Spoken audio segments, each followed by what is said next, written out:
Honorable members members of the staff of Parliament.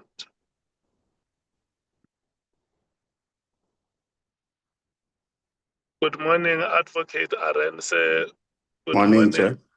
Good morning, Chair and Maria Mkhwanazi. colleagues and parliamentary colleagues. Good morning, Chair. Welcome. Good morning, members. Welcome to the meeting. Welcome to the new year, 2026. I hope that you had enough time to rest, rejuvenate yourselves. We are now in the new year where we must continue with the work of the committee and do it to the last day of the 20th of February, 2026. Can I take a round and check from the African National Congress? Honorable Sangoni, are you present in the meeting? Present, alive and kicking. Good morning, Chairperson. Good morning and compliments of the new year to all colleagues on the platform. Thank you, Chair. Thank you so much, Chief Whip, Honorable Ntuli. Are you present? The Chief Whip is joining shortly, Chairperson. Thank you. Thank you so much, Honorable Nhlanhla. Yes, Chair, I'm here. I'm here. Thank you so much, Honorable Sokanyile. Honorable Sokanyile is joining momentarily, Chairperson. Thank you very much. Thank you so much. The MKP, Honorable Nombalo. Yes, I'm here, Chair. Thank you so much, Honorable Skosana. He will join shortly. Okay, Honorable Shongwe. He will join shortly, Ida. Thank you. The DA, Honorable Breitenbach.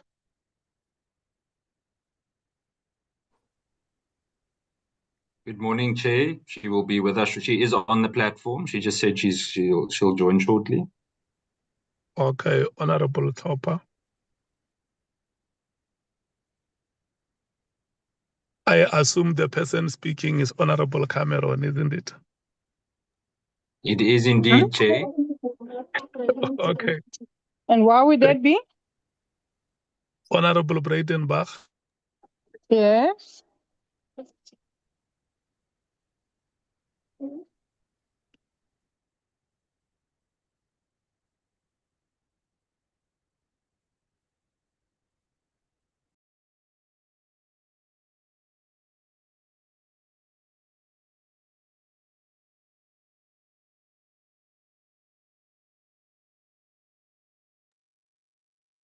We are moving to the EFF. Honorable Malema. Morning, Chair. Honorable Malema will be joining us shortly. This is Honorable Leanne. Thank you so much, Honorable Matthys. Can we move to the IFP, Honorable Mwango?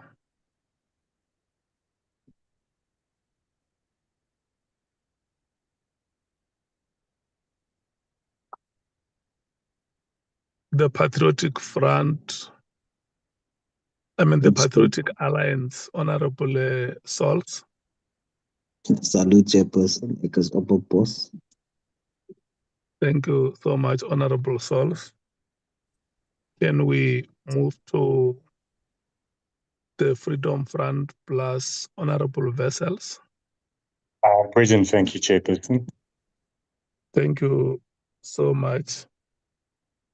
Can we move to Action SA, Honorable James? Good morning, Chair. Good morning, colleagues. I'm here. Thank you so much, honorable members. I think the meeting has a quorum. Can we check Advocate Arens? Are you here? Good morning, Honorable Chair, honorable members, my colleagues and parliamentary colleagues, and everyone on the platform. Thank you so much. Compliments of the season. We are here, and we are also joined by a new member of our team, whom I will introduce with your permission Okay, can I check Advocate Mkhwanazi, is she here? Good morning, Chair. Yes, I am present. Thank you. Thank you so much. Advocate Arendse, you can introduce the new member of the team. Chair, our new member is Bongiwe Mkhwanazi. She is a member of the Johannesburg Bar, and she has been brought in to replace Lerato Sikalala, who unfortunately had to leave us at the end of November after the Nhlanhla hearings at Khosimapuru because of other commitments. So it's a big loss to us. But Bongiwe has joined us, and she has, I think she was appointed in the first week or so of December, and she's been fully on board, and we welcome her, and we're happy to have her on board. Thank you, Chair. She should be on the platform, and maybe she could indicate and maybe show who she is. Thank you. Do we address her as Bongiwe Mkhwanazi, or do we say Advocate Mkhwanazi? I suppose it depends on the setting. She is one of our colleagues. She's an advocate. I'm sure whatever respectful address would be in order. Thank you. Yeah. I think let's take the customary practice that we initiated here. We have been addressing all of them as Advocate Sikalala and Advocate Mkhwanazi. So it will also be befitting and also to accord her the decorum of this meeting and properly address her as Advocate Mkhwanazi. I think that is proper. Is that agreeable, Advocate Arendse? Absolutely, Chair. Thank you. Thank you so much.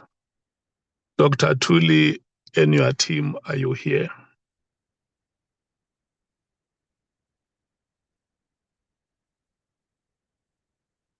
Or anybody standing on behalf of Dr. Thuli Bonani and the team, are you here?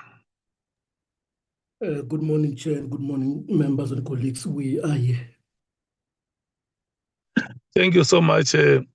Welcome, all of you. Can I check if we have apologies from any one of us? Chair, the only apology that we received is from Honorable Kolabanak. What is the apology? I'm just trying to get to it.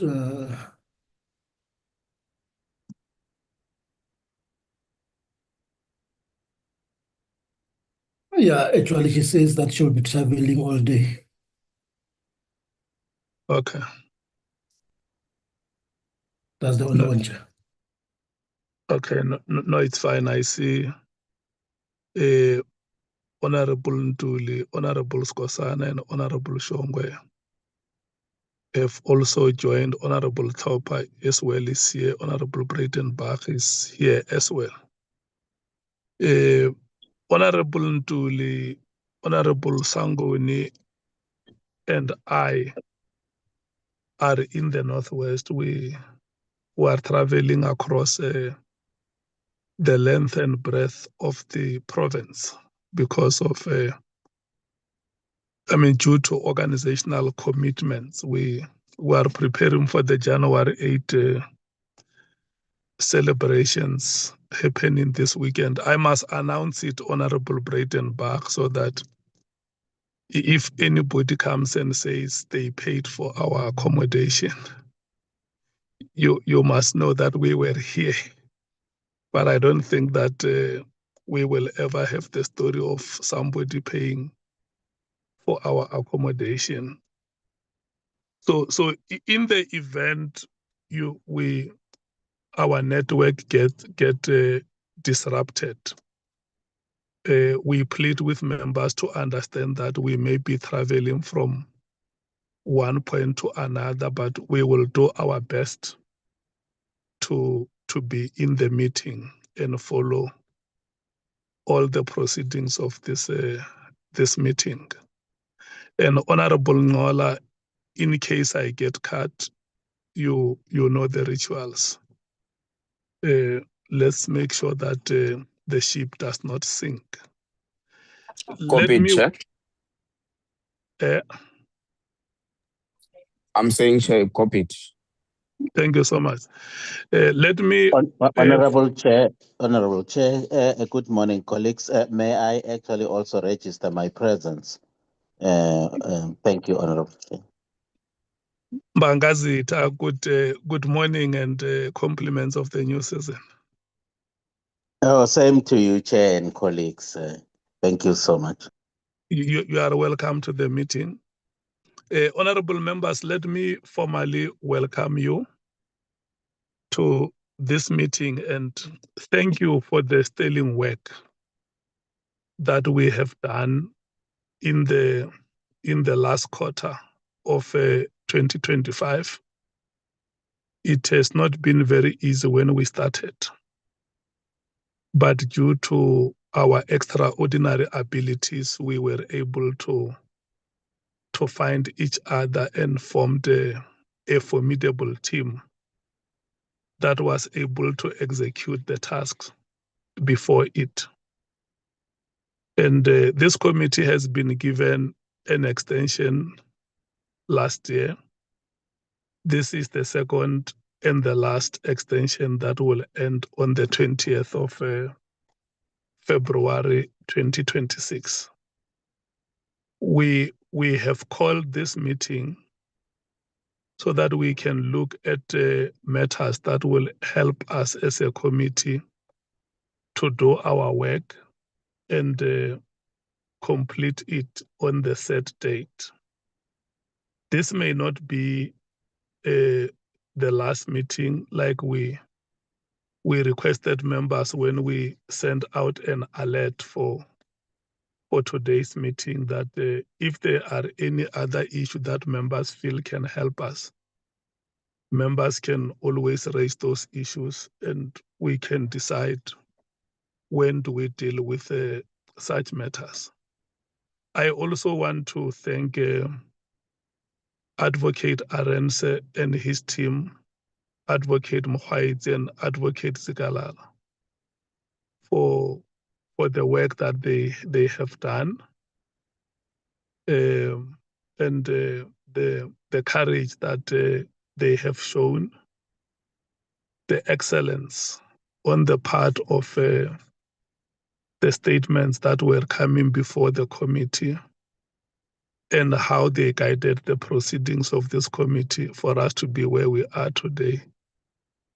And Advocate Nhlanhla was one of the vital cogs in our legal team. And we also want to take this opportunity and welcome Advocate Bongiwe Mkhize, wish her well in her new responsibilities in this committee. And we are convinced, Advocate Mkhize, that you are going to be a very good addition. You will contribute in your own way and make this committee to succeed. The members of staff of Parliament, we want to thank you so much.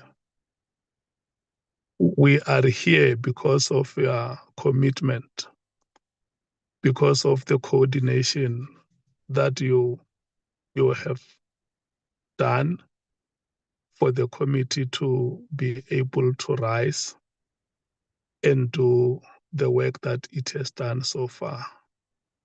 And we are very much aware that you have been working even during the holidays. Yesterday, when I met with the technical team, Nicolette assured me that the report will be ready before the committee at the time the committee wants to consider it, and that she has prepared a framework for the committee, and the framework will be made available for the committee members to make their own inputs, so that when they go to do the draft report, the committee has guided. It just shows the extent of commitment that members of the technical team have shown to the committee, and we want to thank you so much for that. We're once again, Nicolette, going to deal with that long report. And we can never stop thanking you for the meticulous way in which you compiled the report on public submissions. It must have been a very enduring exercise, but you were never daunted. You kept on going on until you produced the final product that you presented in the committee, the report which was applauded by all members of this committee. And for that, we once again want to thank you so much.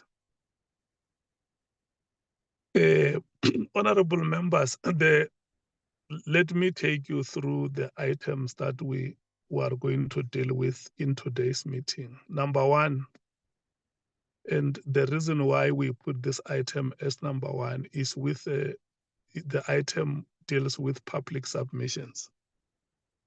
Ms. Nicolette van Zyl presented a report, an executive summary of the public submissions, which had recommendations on what the approach of the committee should be with regard to those public submissions.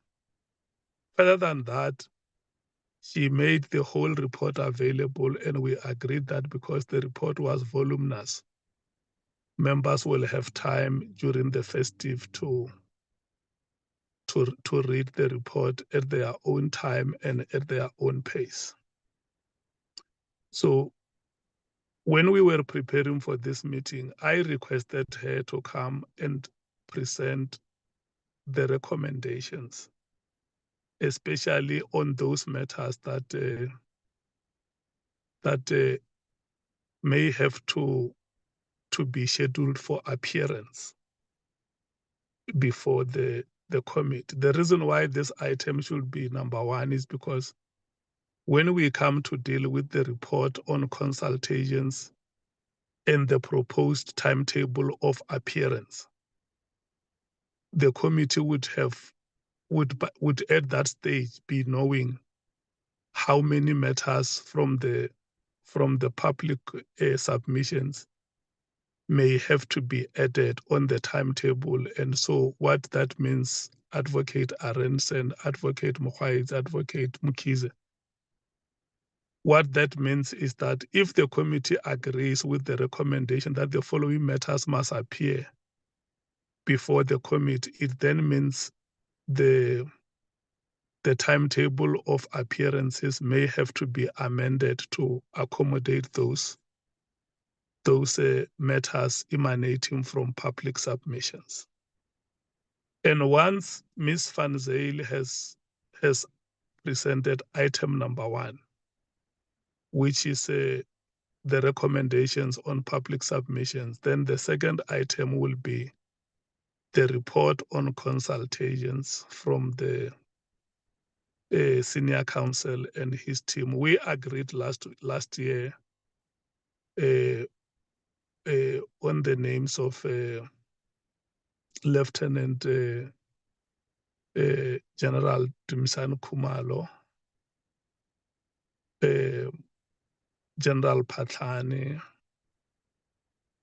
Mr. Julius Mkhwanazi from Ekurhuleni, Mr. Robert McBride, Mr. Paul O'Sullivan, and Brown Mkhotsi as the 6 key witnesses that have to be consulted during the time when Parliament was rising. We will get a report on how many of those witnesses have been successfully consulted and how many are outstanding and when will the consultations be concluded. And when we deal with these witnesses, I want members to also remember that when we went to Kgosi Mampuru, we had two generals from the SAPS, General Musikidi and General Kosi Sintumu. General Musikidi was not available at that time because he was leading the team that was coordinating the G20 security processes. And General Sintumule at that time was abroad.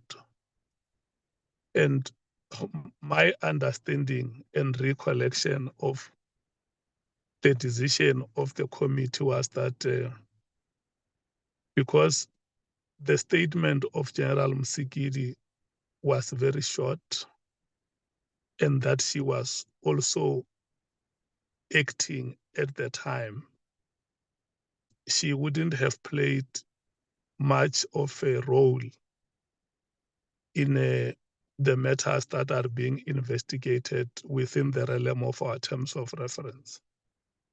And that in the event members may want to probe her statement, that can be done through written questions, which she can then provide written responses.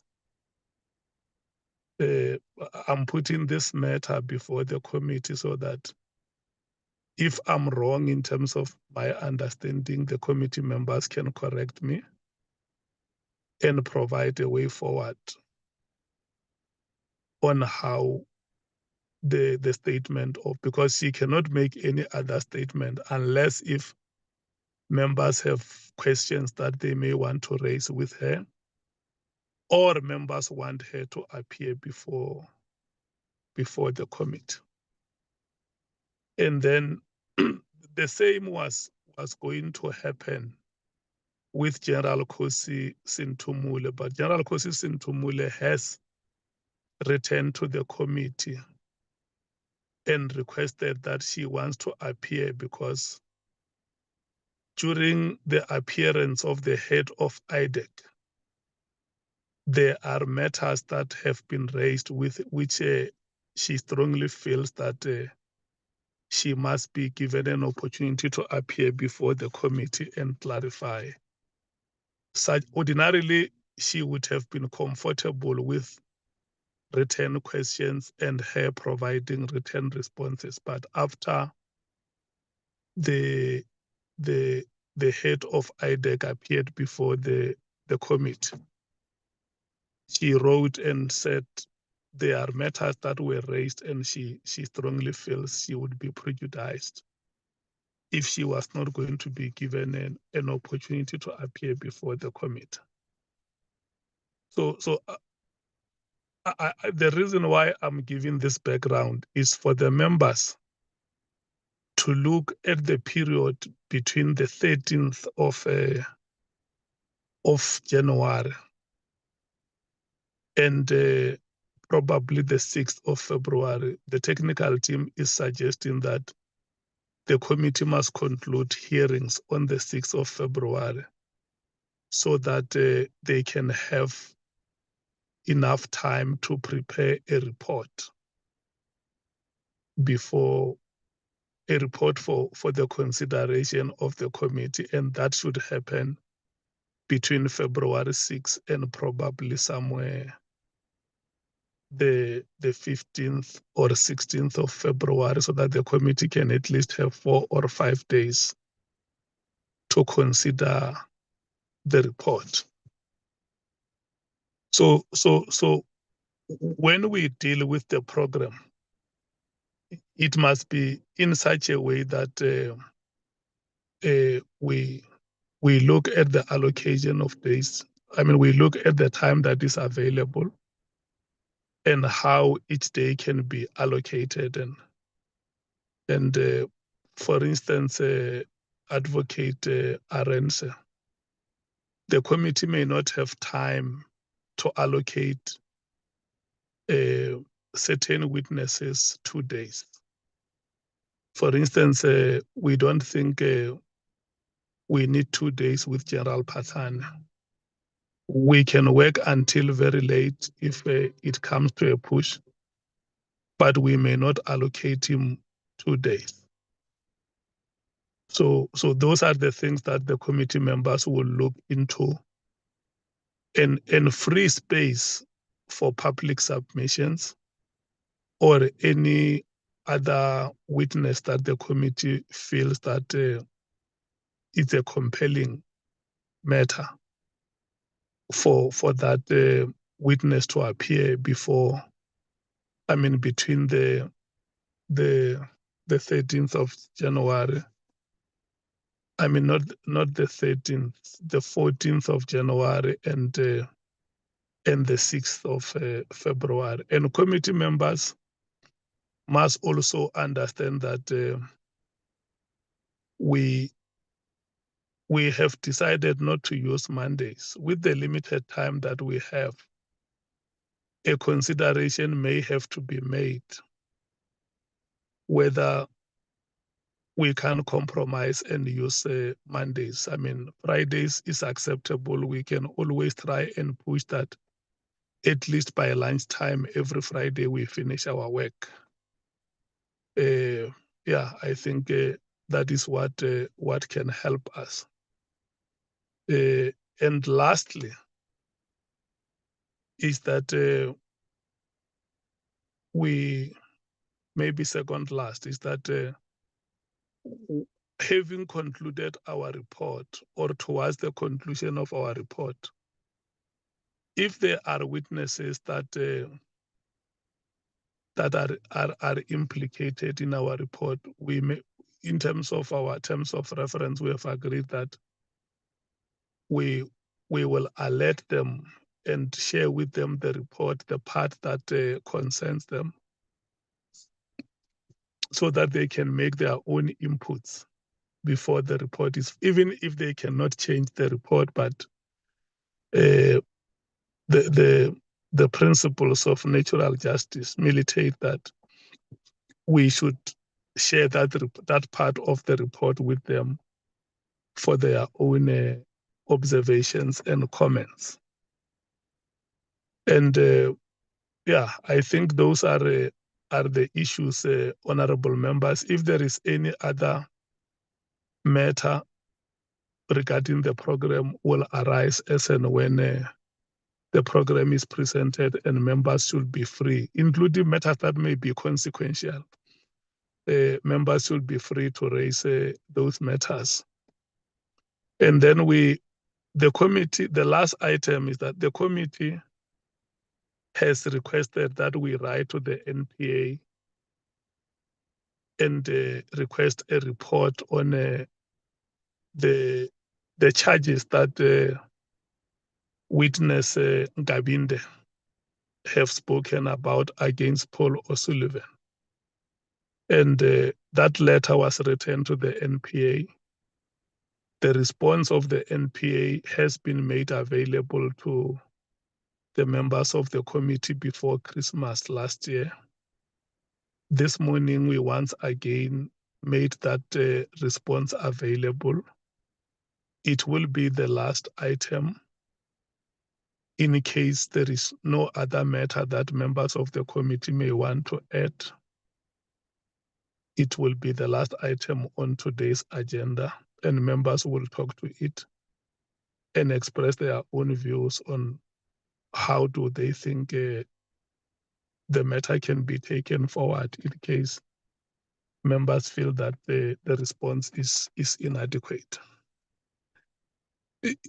I just felt I must give that background to assist the meeting so that when we deal with the items, members know exactly the kind of the decisions that have to be made in today's meeting as we prepare for next week's appearances. And maybe one other thing on the program that we may have to look at even before you present it, Advocate Aaron says that if we allocate General Phahlane 1 day and General Khumalo 2 days, we may have to consider starting with Phahlane on Wednesday. Because if we have him on Friday, it means we will not finish before 1 o'clock on Friday. But if we take him on Wednesday, we can run with him for whatever time of the night until we finish, and then have General Khumalo on Thursday and Friday. And that is what will make us to be able to finish before 1 o'clock or just after 1 on Friday, to allow members to go and attend to their social and political commitments in the communities where they are leaders. Honorable members, this is your meeting. It's in your hands. I'm going to check with yourselves before we go to the presentations.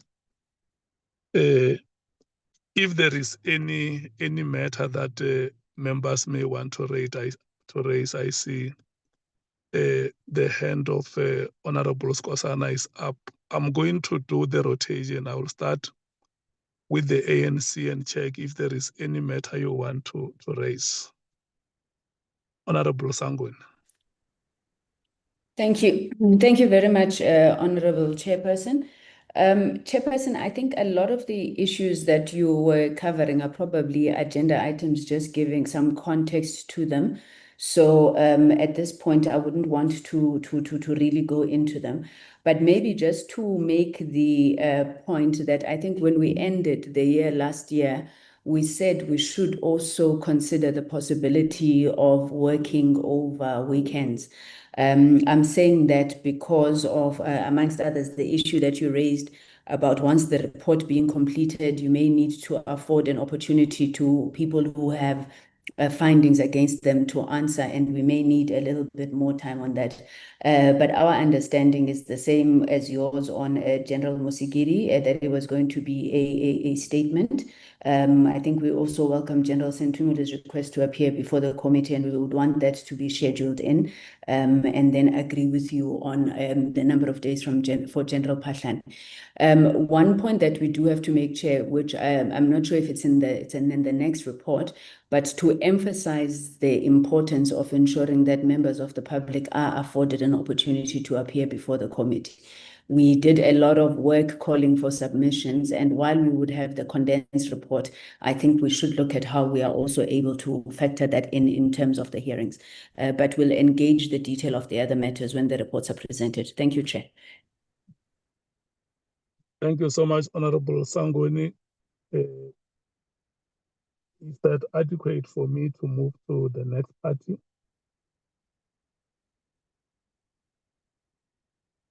Yes, Chairperson, thank you. Okay, the MKP. Thank you, Chair, and good afternoon, good morning to all my colleagues. It's of a great felicity to be back again and seeing the chairperson wearing that emblem is for that beautiful car, you know. Yeah, no, not Puma, but this other one. I think it needs its own out of committee, that one. Yeah, really. And indeed, Chair, you said Brian Mkhwanazi has not paid for your accommodation this time in the Northwest. We really appreciate that. I did not mention the name of any person. Yeah, and yeah, but Brian did this season. Hopefully, he will tell us when he comes to the ad hoc committee. Perhaps he has paid again. Who knows? But that, Chair, the issue of I think when you mentioned names, if you remember, we agreed about the 6 people really that we agreed upon. And there was an issue, I'm not sure whether I've forgotten, you know, if my memory serves me well. I think we've mentioned in this, the former Hawk boss, Mkhwanazi, if I remember, Advocate Mkhwanazi, maybe at a later stage, I might be wrong. But I thought that we are starting on the 12th, but it looks like you say we are starting on the 14th, Chair. Can you clear that? Is it the 13th or 14th? Wednesday, the 14th. The 14th. Thank you, Chair. Oh, okay. My colleagues are there. You know, there's Nomvalo and Shongwe. Thank you. I want to check with them if they are comfortable with your input, or we proceed to the next part. Yeah, no, I just want to greetings to everyone. Greetings to you, Chair, and compliments of the new season. I just want to raise a very quick point, and I think the legal team maybe might assist us in that regard. The point that I want to raise, Chair, is that our interviews and our work so far has been mainly focusing, or predominantly rather, on SAPs, whereas the terms of reference have a very broad scope. They give us a responsibility to probe the NPA and the judiciary. I don't know, maybe it might be because of the evidence that has been led, which precipitates the approach that we are currently applying, or the focus rather. So I just want to get some clarification on them, that what is the problem here? Why is the focus mainly on subs? Is it because of the evidence that has been led?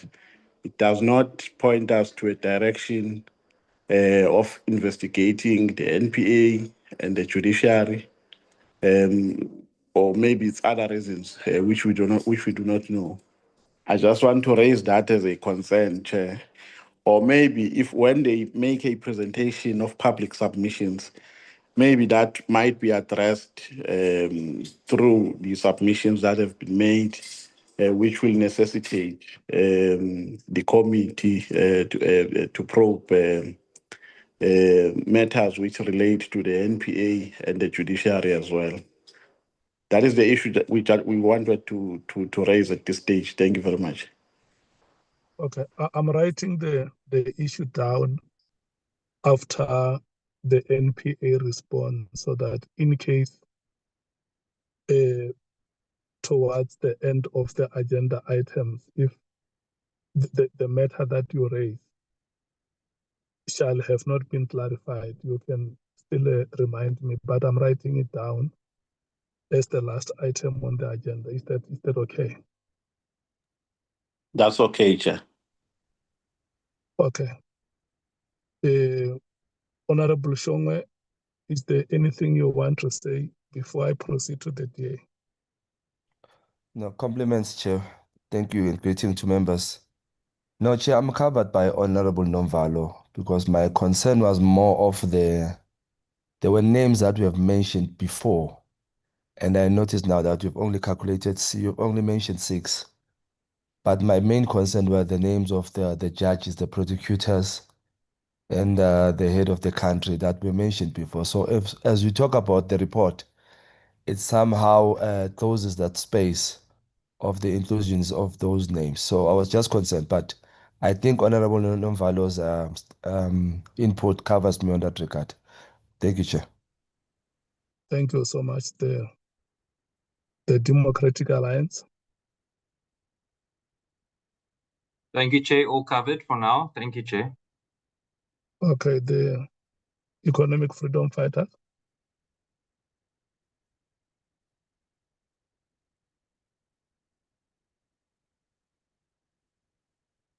The EFF. Oh, I'm so sorry. So I'm not used to unmuting myself. Good morning again, Chair and members and the legal team and our technical team. Chair, that perhaps give us an update, or maybe we can do it at the back of one of our hearings on the additional support that we've requested from Parliament, especially with the legal team, so we are able to do our work more efficiently and effectively. So that would be one, if we could talk to that. The second one would be that we haven't the witnesses, and maybe that would come up in the report.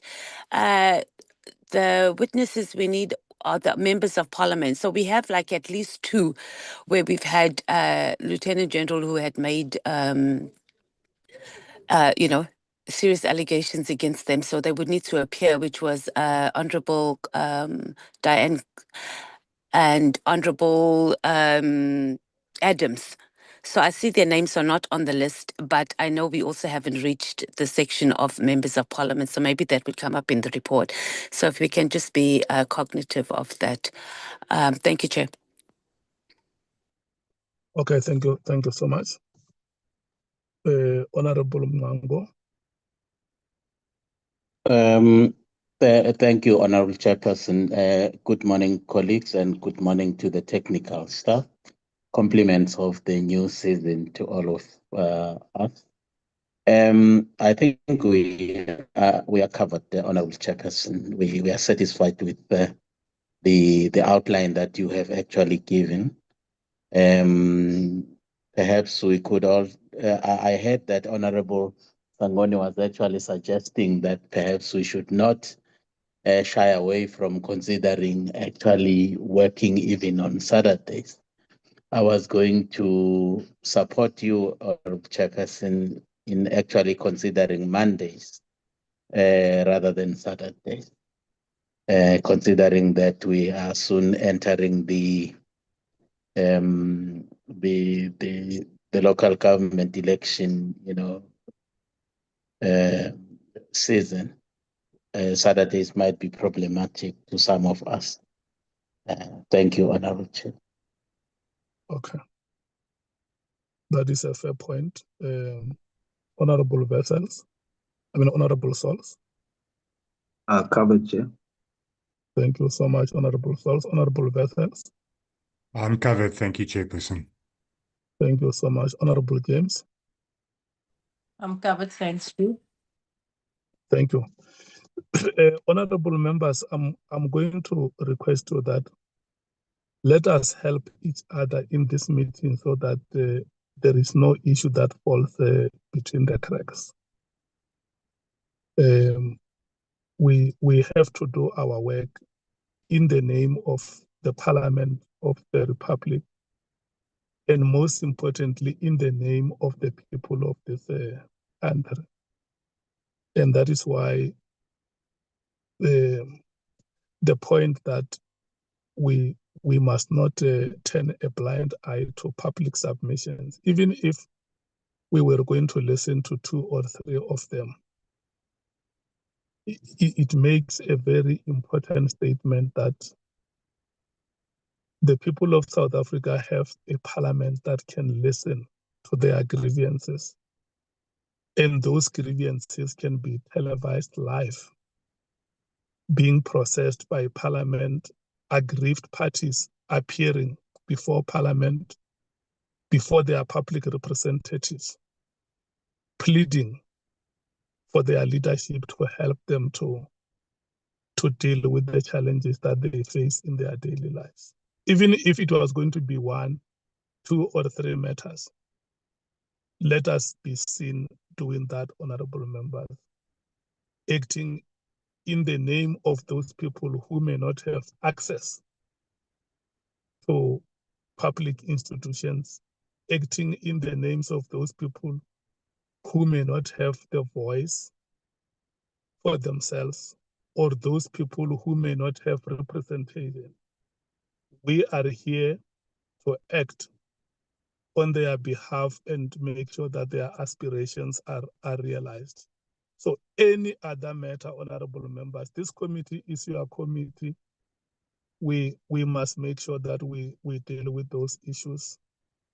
As we have said it here, that we have been allocated up until the 20th of February to conclude our work. Let's do our best, put our best legs forward, and make sure that the work of the committee succeeds. So we are going to allow the presentations to happen. All those matters that you raised, Honorable Nombalo, Honorable Mattheys, Honorable Skosan, if they are not covered in the presentations, that would have been made here today. Those matters must not go away. You need to raise them in this meeting. Even if today's meeting may not deal with them exhaustively, we can still decide on another day. For instance, on Monday, we don't have any business except traveling. If there is any other matter that will not have been exhaustively dealt with, we can still decide to deal with it on Monday. And like Honorable Mnango has said, if it's not possible for us to meet over the weekend, to do hearings over the weekends, we can still use some part of the weekend for virtual committee meetings and deal with any other matter that committee members feel that has to be decided. Ms. Nicolette van Zyl, we are going to start with you. And then from there, when you conclude, we take Advocate Arendse. And thereafter, Parliament team will talk to the response from the NPA. And then once the presentations are concluded,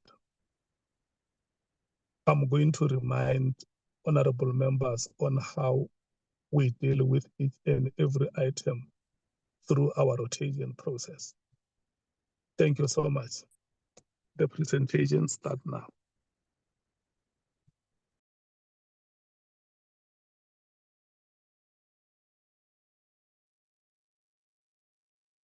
Good morning, Honorable Chair, Honorable members. Thank you for the opportunity to present and compliments of the new season. Members, I promise this one will be a bit shorter than the previous one. So the purpose of this presentation is to provide an overview of the public submissions received by the ad hoc committee.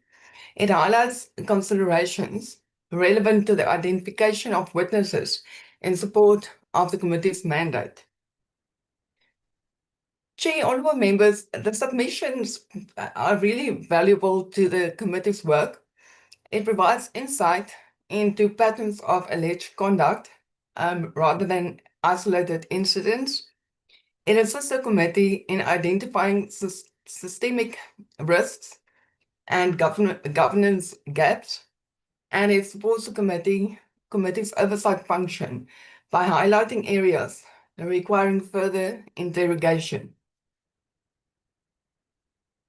In terms of the overview of the public submissions that was received, as members are aware, we received a substantial number of written submissions from members of the public and interested stakeholders.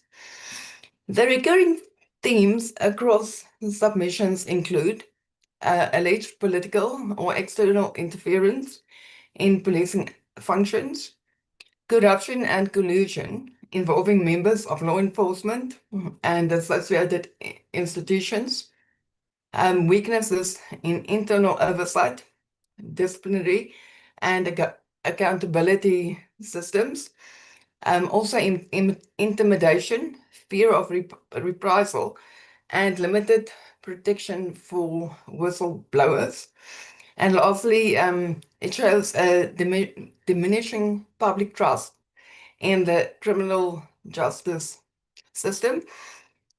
These themes are fully aligned with the focus areas identified in paragraph 4 of our terms of reference.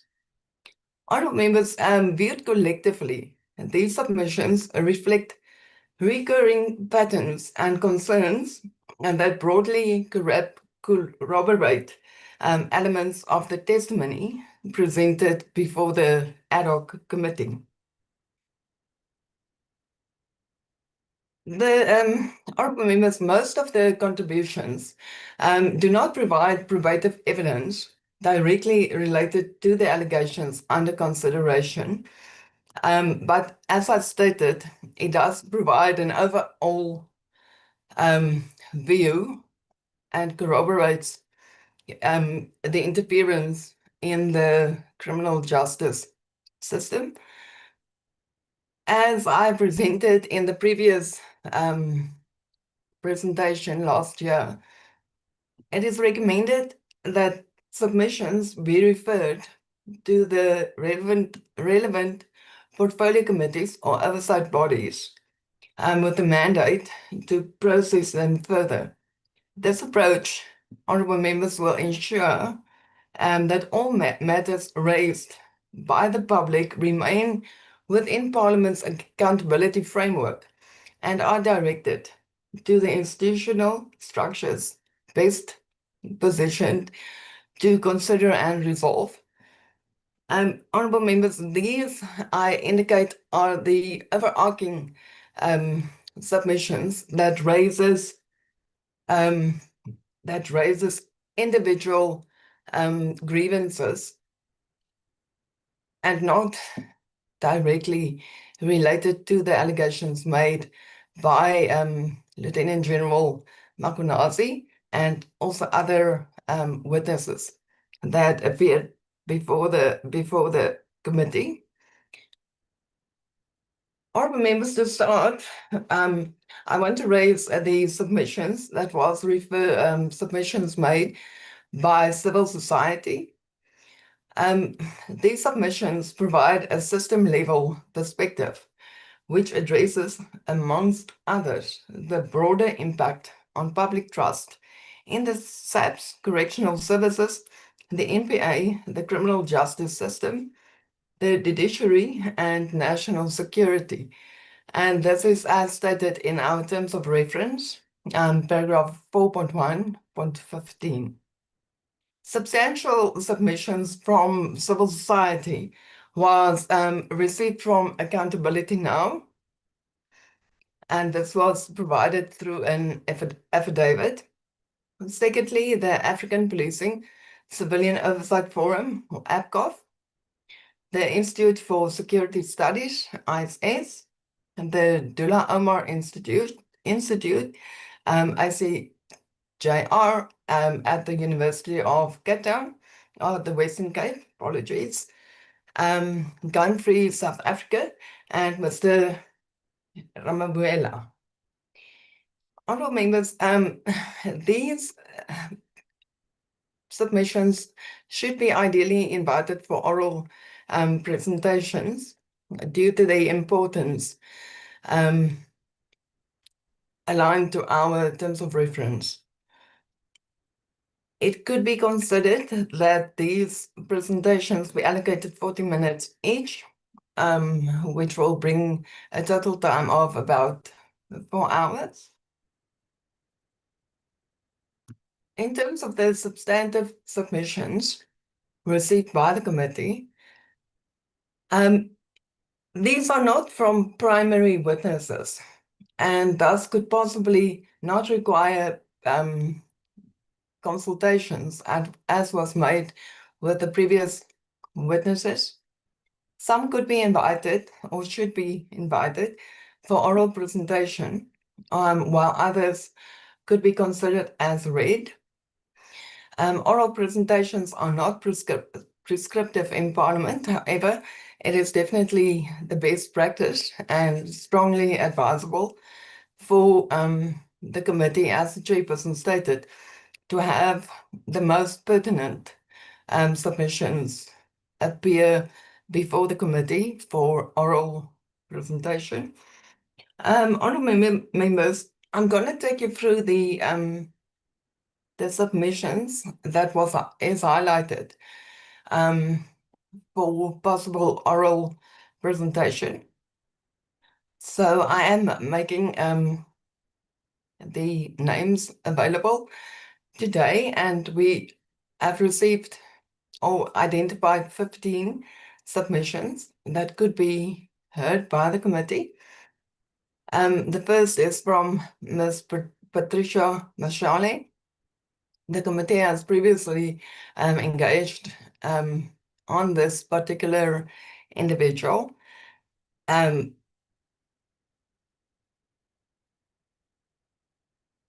her actual submission does not provide much detail.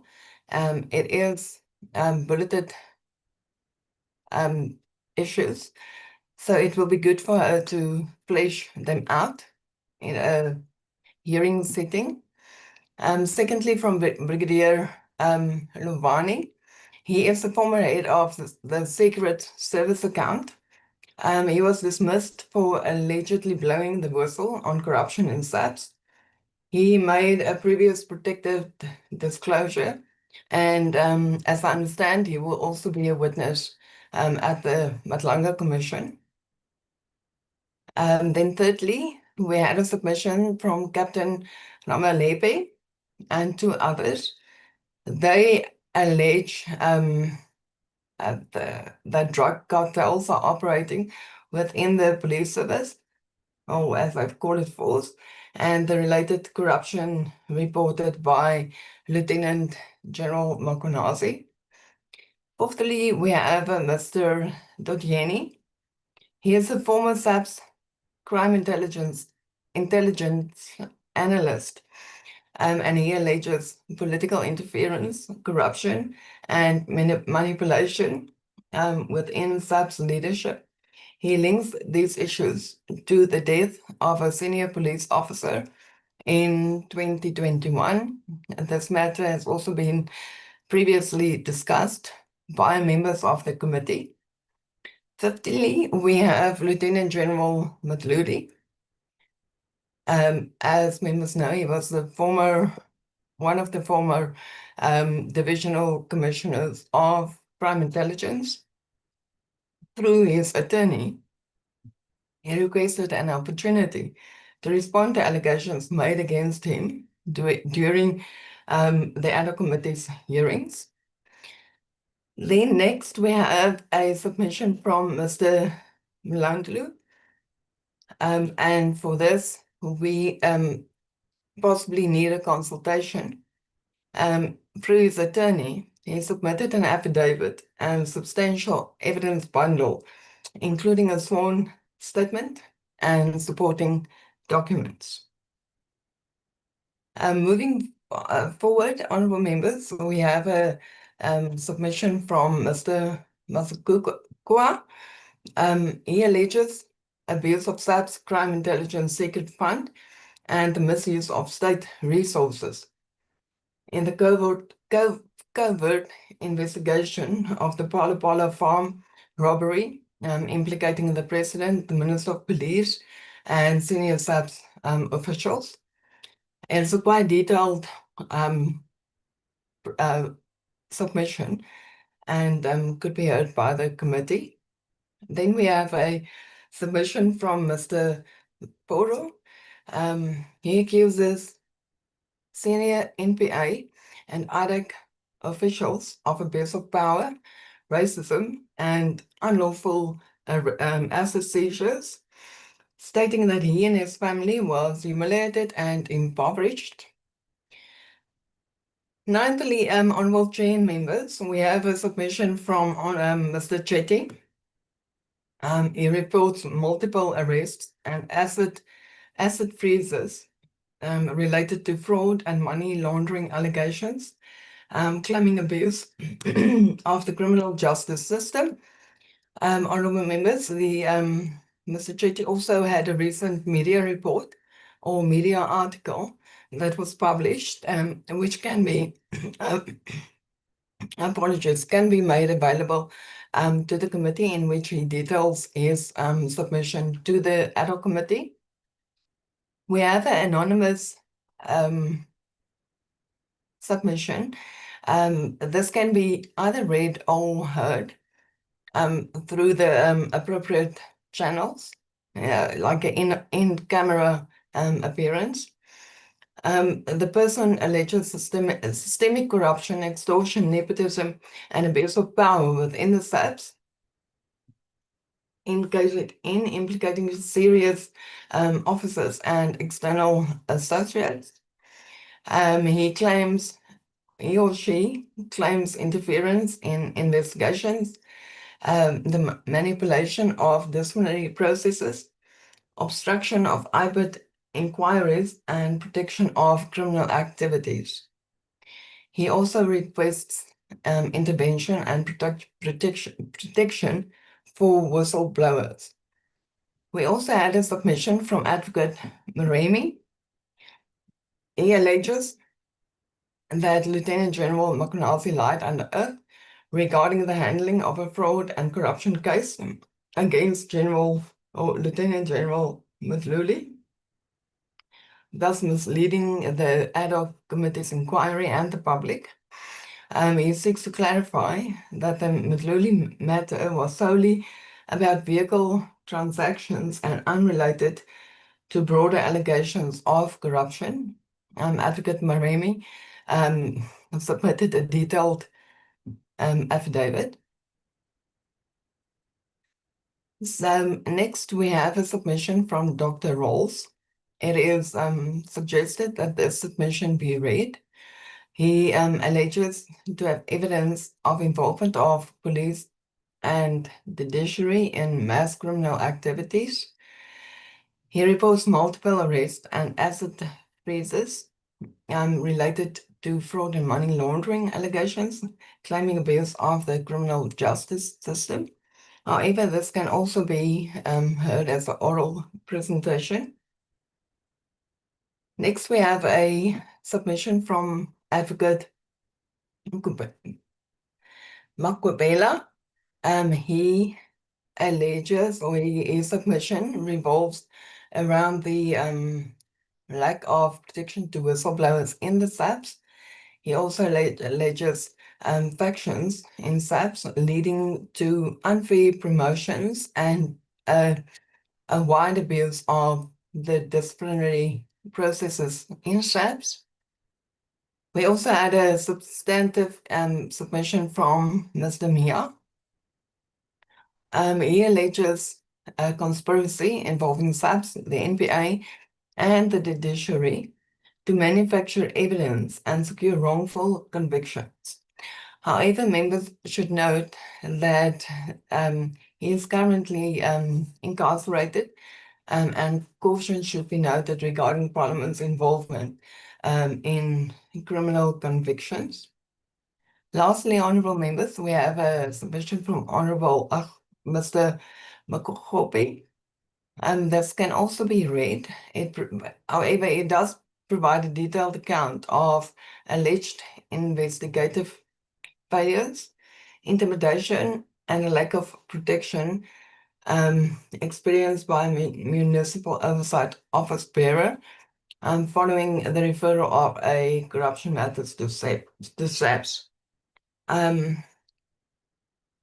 While the municipal governance aspect fall outside the committee's mandate, the submission has value in illustrating systemic weaknesses in SAPS investigations, follow-through, and whistleblower protection, and is considered as corroborative contextual evidence. Honourable members, if the committee could, at a minimum, allocate 40 minutes per individual for oral presentations. This can be concluded over 1 or 2 days. Moving on, honourable members, I just want to highlight regarding anonymous submissions and confidential documentation. We received 3 anonymous submissions, of which one was assessed as having high probative value. One of the the second anonymous submission was based primarily on hearsay, while the other related to a reported political killing and included claims of threats linked to anti-corruption activities and exposure thereto. Honourable members, this is a good example of a submission that could be referred to the police for investigations regarding the threat to the submitter's life, and also to have a report on the investigation that was conducted by SAPS on the reported political killing. We received no confidential or classified documents through the public participation process. Matters falling within the mandate of the Joint Standing Committee on Intelligence will be referred accordingly. For instance, we have received a substantial submission from Mr. Painter alleging misuse of crime intelligence function. However, these allegations are not directly linked or aligned to the allegations made by Lieutenant General Mkhwanazi, but again, it points to misuse of state resources, especially within the crime intelligence section of the police or division. Then, honorable members, we received quite a substantial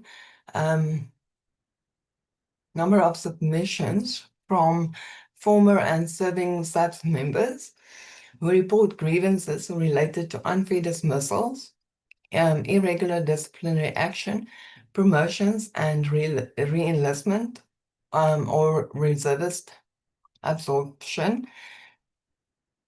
Honorable members, while these matters raise legitimate concerns about perceived labor practices within the SAPS and other government departments, Parliament's direct intervention in individual labor disputes is not advisable. These individual disputes fall within the judiciary jurisdiction of statutory labor dispute resolution mechanisms, such as the Triple SBC, the CCMA, and labor courts. However, the recurring patterns raised by the submissions remain important, and it points to a broader organizational concerns, notably the re-enlistment process, communication and feedback. That's quite a significant area within the SAPS.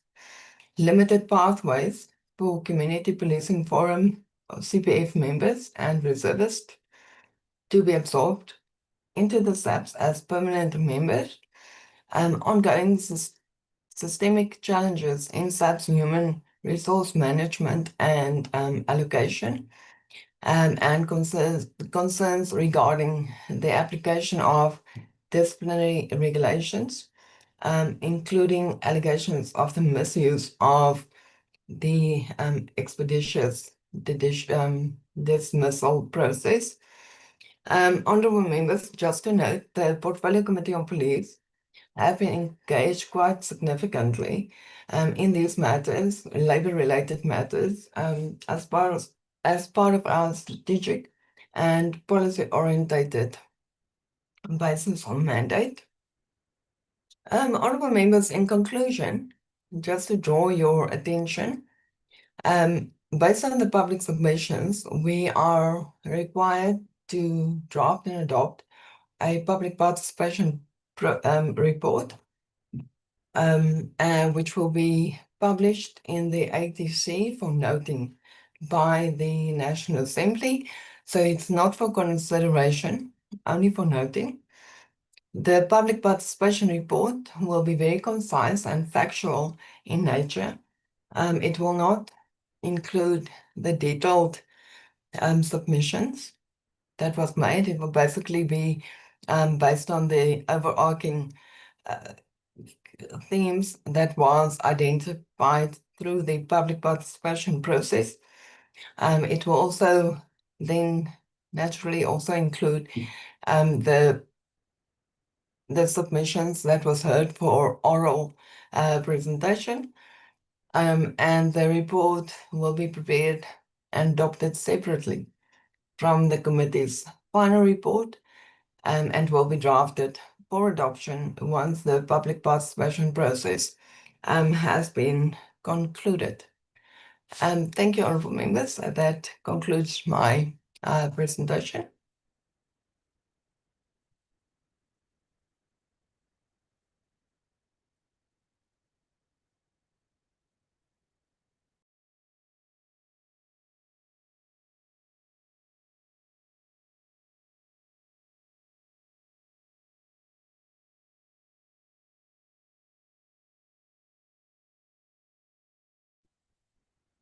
Nhlanhla is not supposed to take over.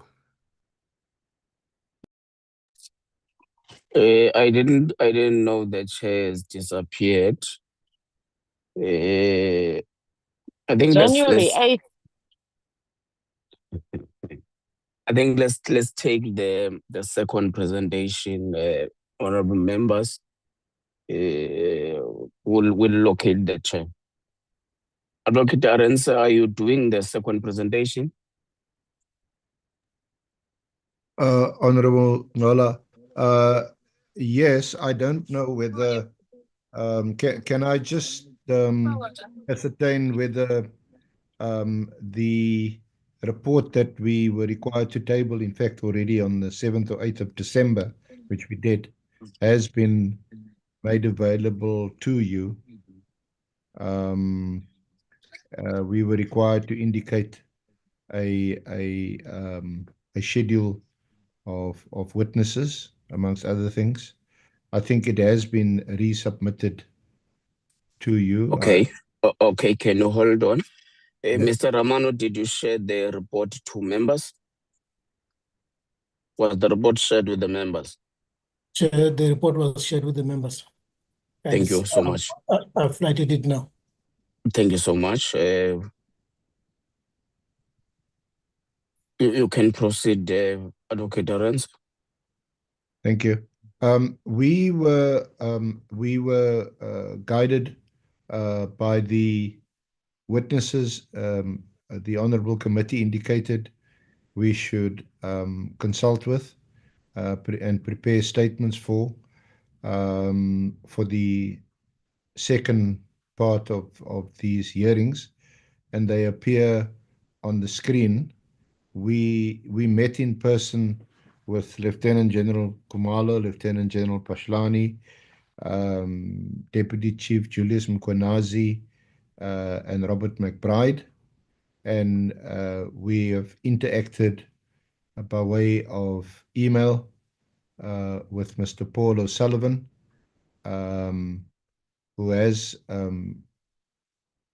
given to us a draft statement, which we will consult on Sunday to adjust it to accord with the terms of reference of the Honourable Committee. Mr. Mkhwanazi, we scheduled for Monday in an online meeting.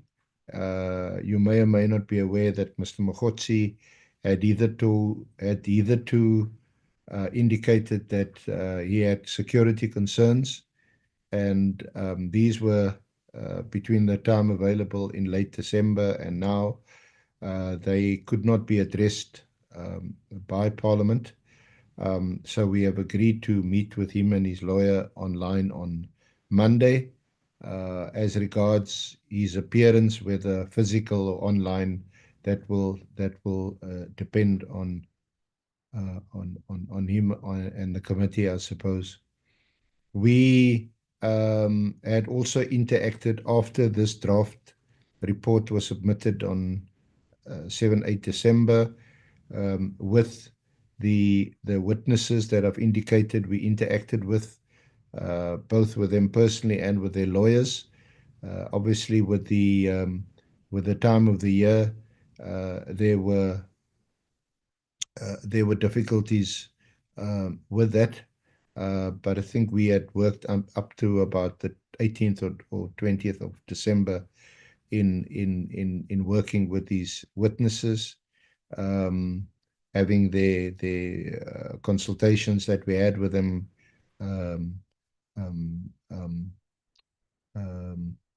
what's the word? The recordings, having that transcribed, sorry, and then preparing draft statements which have been exchanged.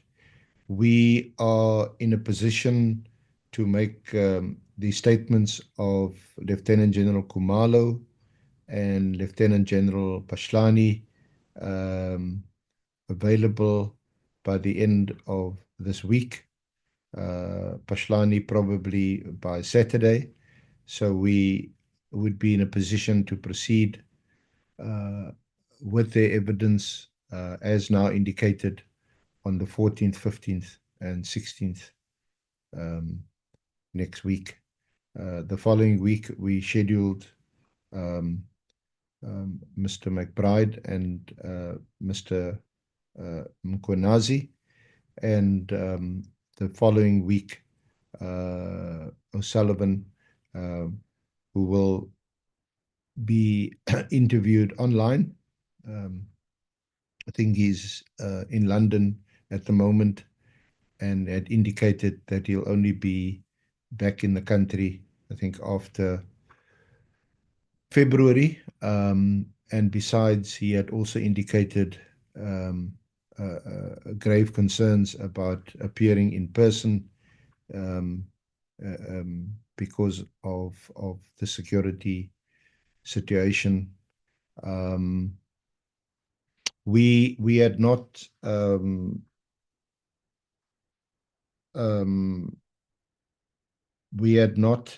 engaged in the response to the question raised by Honorable Nhlanhla.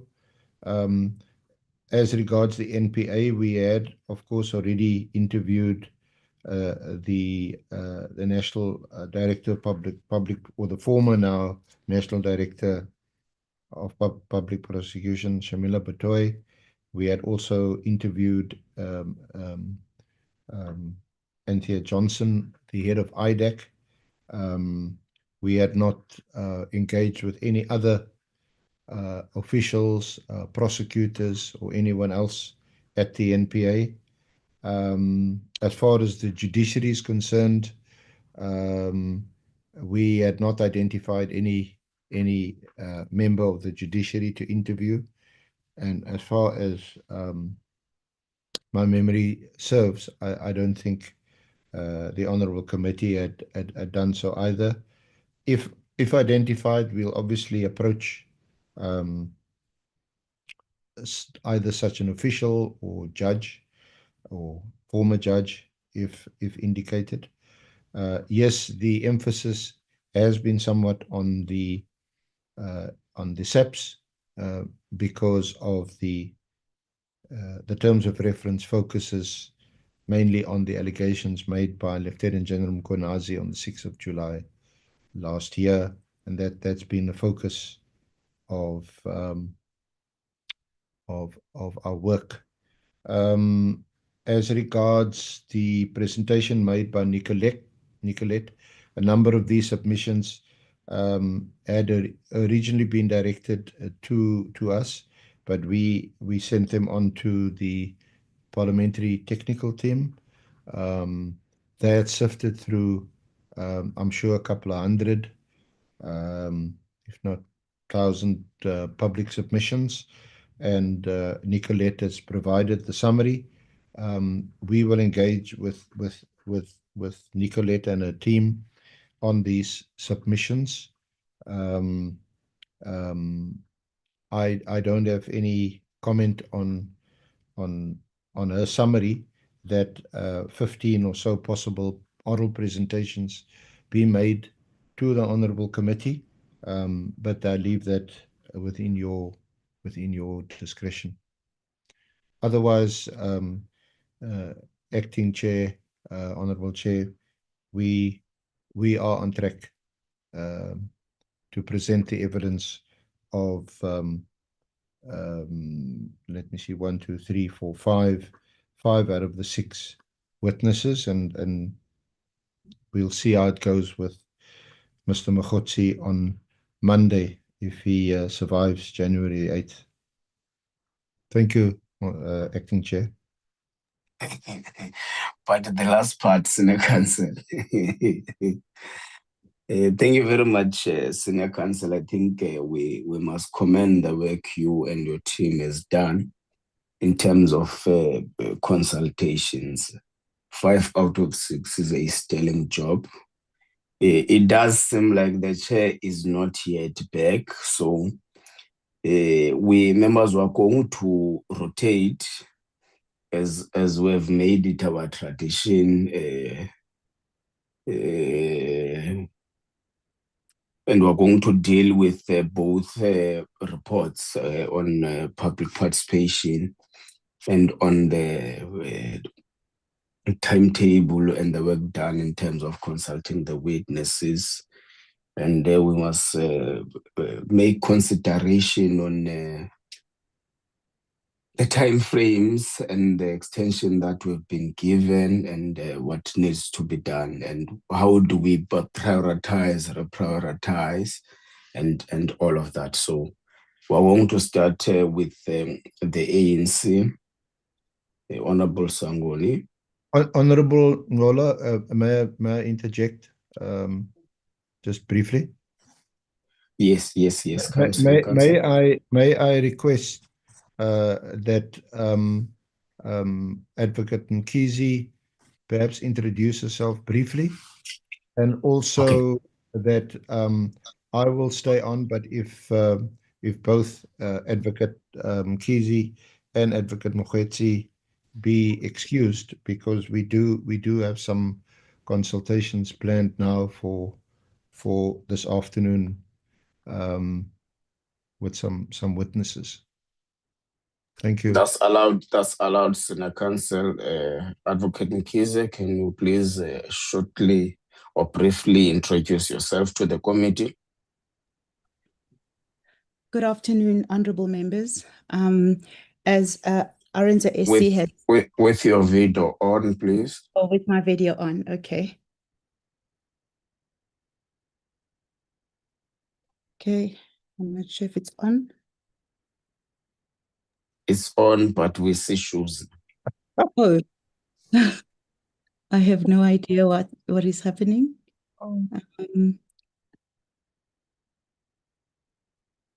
Kodwa mamkhize nokufika Nkosi yami.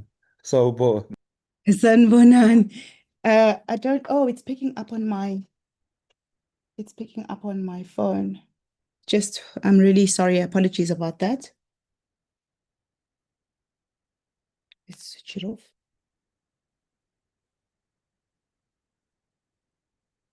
Okay. There you go. Icathulo sizibonile. Ngizibonile izicathulo, ngiyaxolisa kakhulu. Good afternoon, honorable members. My name is Bongiwe Mkhize, and I am a member of the Johannesburg Bar. I'm based at Group 621, and it is an honor for me to join this team, the legal team, as well as to work with you as the committee. So, ngiyaxolisa ngecathulo evelile. Thank you very much, Advocate Mkhwanazi. I think the shoes issue is not really an issue. It was just on a lighter note. We welcome you officially to the committee work. But just to brief you that here we work, there is no time for knocking off. We even knock off at 1 a.m. in the morning. So you must prepare yourself for such kind of an extensive kind of work. Thank you so much. Honorable Sangoni. We're back to rotation. Honorable Acting Chair, may they be excused? Yes, they can be excused to do their work. It's okay. Thank you. Thank you very Honorable much. Sangoni, it's your time now for rotation. Thank you very much, Honorable Chairperson, and let me echo your welcome to Advocate Mkhwanazi. We can tell that she's a hard-working young woman. One of the shoes were off, so she's used to this late nights and things of that nature. Honorable Acting Chair, thank you so much. Let me thank the presentations that have been meticulously prepared for the committee, both by Ms. Nicolette as well as Advocate Arendse. Maybe I will start off on behalf of the ANC on some of the presentations, and then my colleagues will come in. On the issue of the public submissions, we've noted that we haven't had sight of the original submissions, but we do accept the report as presented by the Parliamentary Research Unit. We accept the bona fides of those submissions as summarized. We have also noted the recommendations that have been made, especially the ones of the civil society, and we request firstly that those original submissions be shared with members. When it comes to the individual submissions, there again, we're requesting the original submission documents, but maybe just to highlight a few issues. I don't know, members will correct me if I'm wrong, but I think the issue of Ms. Patricia Mashale, we had discussed it when we were at Hoshimamburu, and the view of the committee was that it would not be necessary to call her at that point. Granted, this was based on the evidence that was before us, which was largely reference to her in relation to social media posts. If there's a feeling that there's been new substantive information that has since been brought, and that decision must be reviewed, we won't have a problem with it. But we had thought that we had dispensed with the issue of Ms. Patricia Mashale. So we're not really supporting her being heard, unless, as I said, there's new information that has come through. But even then, Ms. Nicolette did say that her submission is bullet points, so we're not sure about that. Chair, we also want to make a suggestion that where allegations or accusations are being made against individuals, it must be accompanied by a sworn statement before that is heard. And this is really to protect our work, from challenge. I know that a sworn statement is not necessarily a prerequisite for appearing before Parliament. But in such cases, we would think that whomever is making the accusation should be willing to depose an affidavit to that effect. And if necessary, anybody who has accusations being leveled against them should be afforded an opportunity to respond or right of reply. We accept the list that has been provided of the other 14 individuals who made submissions. Amongst them, I remember there was Advocate Mkhwanazi, General Nhlanhla, and a number of other individuals, Dr. Ross and so forth. We think those should be heard, and the committee should try and make the time available to hear those submissions together with the civil society. When we went through the submission, Chairperson, as the ANC, we felt that there were areas which we do have the numbers which we can pass through to the committee staff, but there were submissions that were dealing with matters of organized crime, crime intelligence failures, and I'm not sure if the ones that are proposed directly align to the submission numbers as we had captured them. So I will share those submission numbers. Now, they are not many, but we believe that if they were to be evidenced, they firstly provide collaborative evidence to some of the things that we've been hearing, but that they're so serious in nature that they should be afforded an opportunity to be heard. So I will submit that. And then finally, on the public submissions, Chairperson, where there are allegations of victimization or a failure in whistleblower protection, we think that we must be able to prioritize those. I think it's common cause that our laws and really our entire system of dealing with whistleblower protection is not sufficient, and we may want to hear from members of the public who have such issues that they would want to bring to the attention of Parliament. I think, let me stop there on the public submissions, Chair, but we support the recommendations that some of these matters must be referred to the relevant portfolio committees as well, specifically the portfolio committee on police on matters that relate to the subs. Chair, our understanding at this point, and perhaps other honourable members will speak to the matter. I don't think that there was a intentional sidelining or undermining or an attempt at circumventing, calling members of the judiciary. There has been a number of witnesses who would have made, accusations or statements against members of the judiciary, and it has been very difficult to get from the witnesses that have appeared before us who from the judiciary are these accusations being made against, except for the one judge who I think was in some high-profile case. So we hold no opposition to bringing members of the judiciary as and when those allegations are brought to them. But I think that they've been far between, and we obviously wouldn't want to just go on a witch hunt where no such allegations are presented, but we will support them being called when that information comes.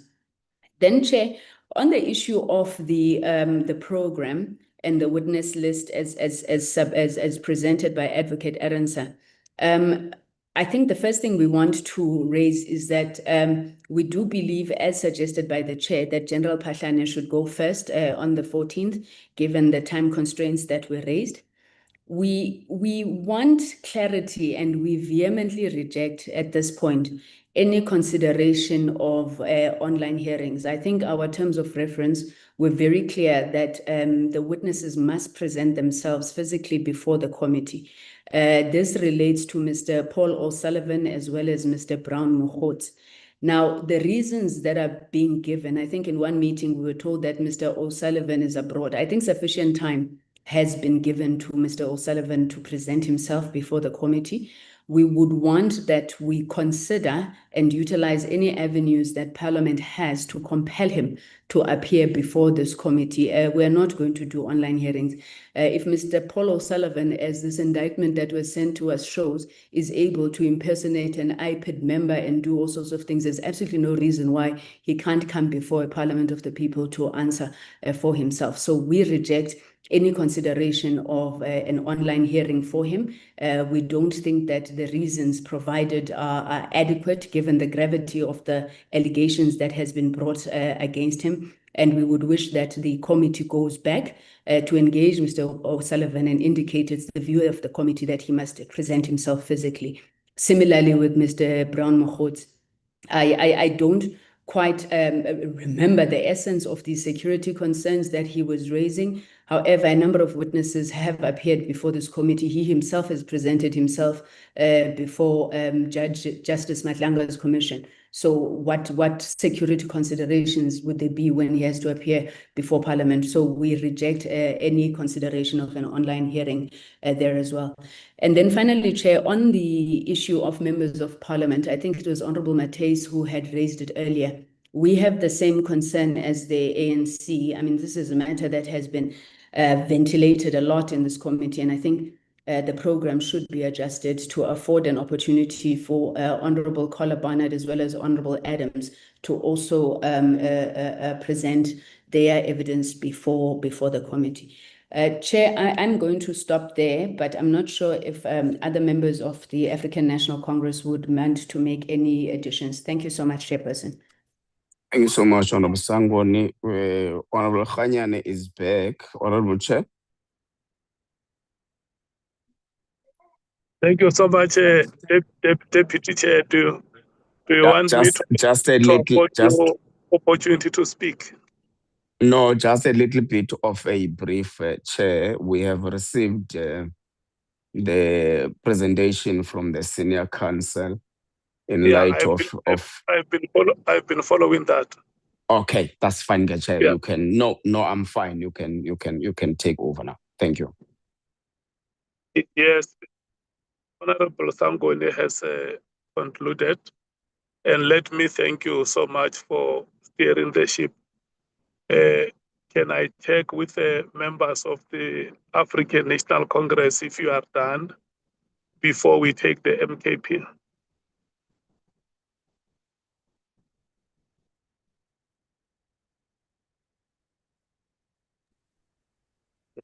Chair, good morning to you and good morning to all the participants in the meeting, honorable members and all colleagues, and compliment for the new year. No, on my part, Chairperson, I am fully covered by the intervention that was made by Honorable Sangon at the moment. Thanks. Yeah, not to put Honorable Nhlanhla in a disadvantage, can I check with you, Honorable Nhlanhla, if there is something you may want to say? No, Chair, I'm fine and fully agree that there is no virtual arrangement where witnesses must be dragged kicking and screaming to appear before the committee. Thank you so much. Okay. And that the program should start with General Patlane. Do you support that? Agreed, Chair. Yes, Chair. Okay. Yes, supported. Okay. So the suggestion then will be that General Patlane should come on Wednesday, followed by General Khumalo on Thursday and Friday. Can I then move to the MKP? Thank you, Chair. I think, Chair, it's good that this is a seventh administration. I think this Paul O'Sullivan think this is a sixth administration when they allow Pillay to give evidence why he was away. He must be here physically. We are not going to allow him. This is the seventh administration. MK party is here. Now, this European attitude, because he undermines everyone. He's got nothing to do that he is busy the security concern. Security concern where he's in charge of all the state agencies. But be that as it may, Chair, the issue of the judiciary, and I think my colleague has raised that we can't say that the evidence leader is very aware. We've raised names there. It's not that we never raised name of the judges or from that sector. We need to have them here. It's not only about the police. We have judgment which which leaves much to be desired. They are not law unto themselves. If we say there's a constitution, whether we differ, some of us, we differ anyway with the constitution we have. That is the best in the world. It's debatable. But we can't have only the police here. When criminals are being allowed to run amok, white-collar crimes, by the same judiciary we are talking about. Mkhwanazi, the former Chief Justice, raised that as well. There's a lot of we can come back again and name these judges which we want to, if we agree. It can't be that they are law unto themselves. That is only about the police where there's problems. We've got a problem in the judiciary in this country, and it's a fact. There's no witch hunt in that. And Comrade Nomvalo, Honorable Member Nomvalo raised that this is not only about the police. Hence, we are having a joint committee here in this ad hoc committee. No one should feel like there's a witch hunt against anyone. The country wants to know the truth in this country. People of this country are tired. We need to have this judiciary as well. If it's a judge, it's a sitting judge. We have a sitting generals who appear before us. If Justice Mlambo has to come here, he must come here. We are not going to nurse feelings and sentiments of other people. This country almost collapsed in front of our eyes because of the lack of ethics from all the state institutions.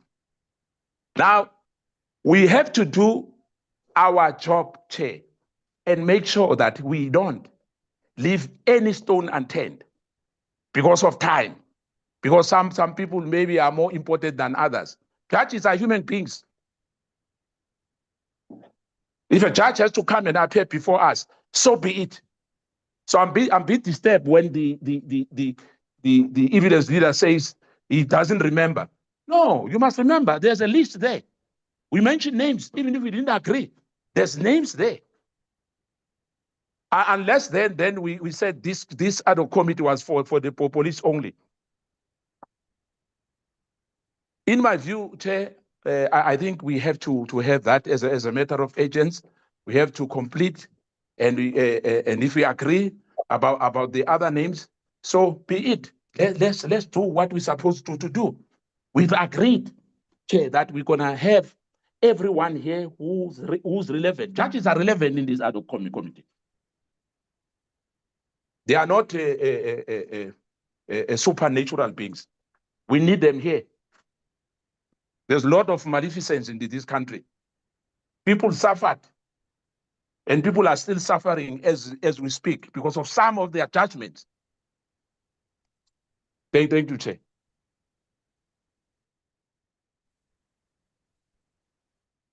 Thank you very much, Chair. Can I come in, Chair, briefly? Yes, Honorable Nhlanhla. Yeah, no, let me start, Chair, by saying that we've been largely covered by some of the presentations or the points, rather, that have been submitted by the first speaker, Honorable Sangoni, on the issue of online interviews. We fully agree, we fully align ourselves with what she has said. There is no need to repeat it. And also, I've been covered by what the latter speaker has said. But in addition, Chair, we just want, I don't know what is the position of the legal team on this matter that I'm going to raise, but I was hoping that it is going to be part of their presentation. The issue of witnesses who have appeared before this committee and after their appearance, statements are made against the submissions that they have made, which might make their statements which they made before this committee to be a lie or to be untrue. And that would legally mean that they have lied under oath. Practically, the issue of Pegicele, for instance, the committee would remember that when he came to the committee, he made some averments which were denied, and some were opposed by by Mr. Nhlanhla in Khosumampuru. So how do we deal with such matters which trigger a response?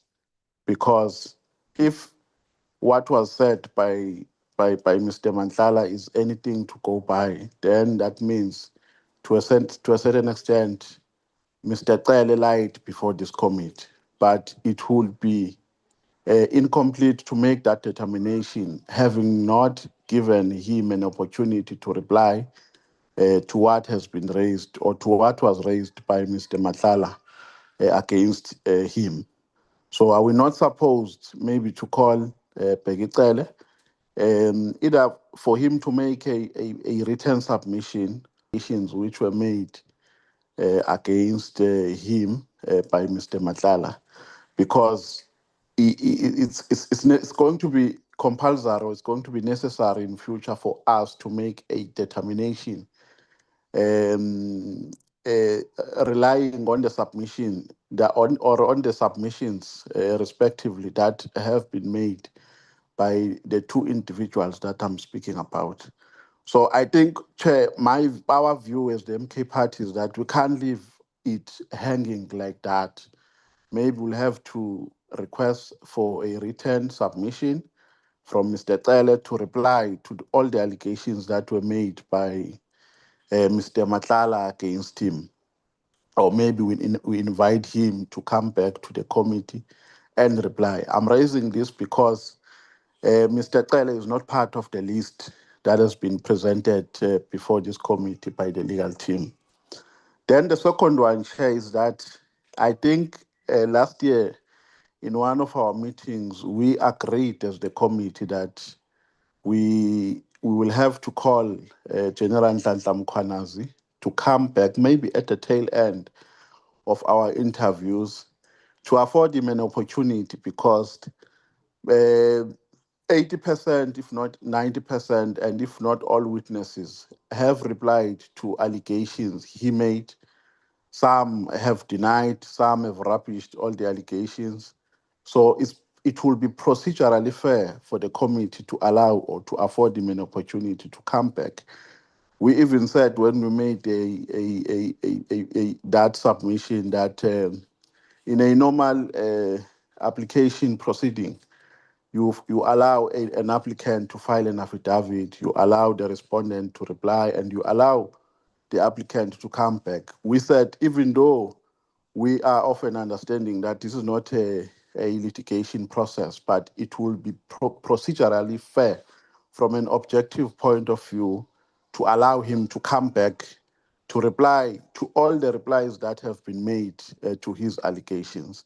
So I'm raising that, Chair, because it's also not part of the list, or of the names rather, that have been presented. We understand that there's limitation of time, Chair, but that must not compromise the quality of our inquiry or investigation, because a report of this whole process will be taken to court.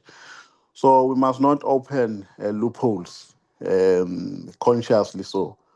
We must avoid anything that might come back to compromise the credibility of our report. Then the last one, Chair. Our view is that the 15 submissions that have been made at a face value are going to assist this committee and will point the committee to a direction of probing the NPA further. We understand that the NDPP appeared before this committee, and the head of the IDEC appeared also.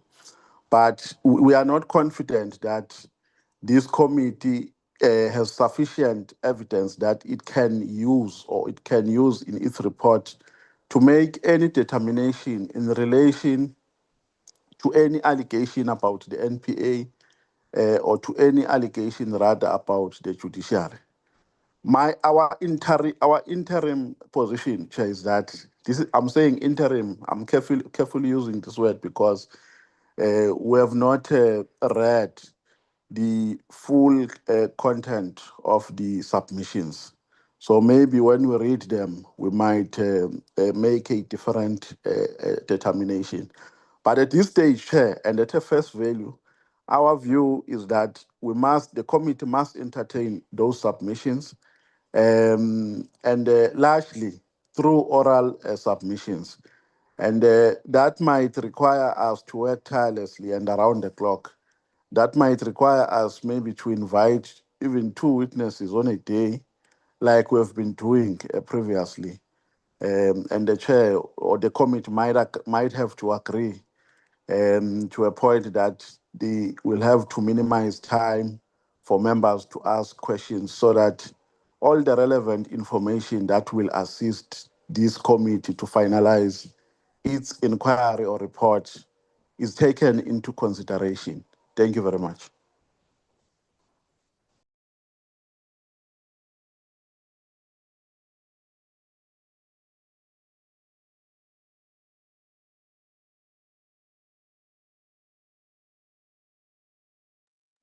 Chair, Was I ngathi even no audible, brown Chair? Mkhwanazi. No, ngathi uChope is no brown Mkhwanazi lapha. Salungisa accommodation. Seemingly, we have lost the chair, Honorable Nhlanhla. You know what to do.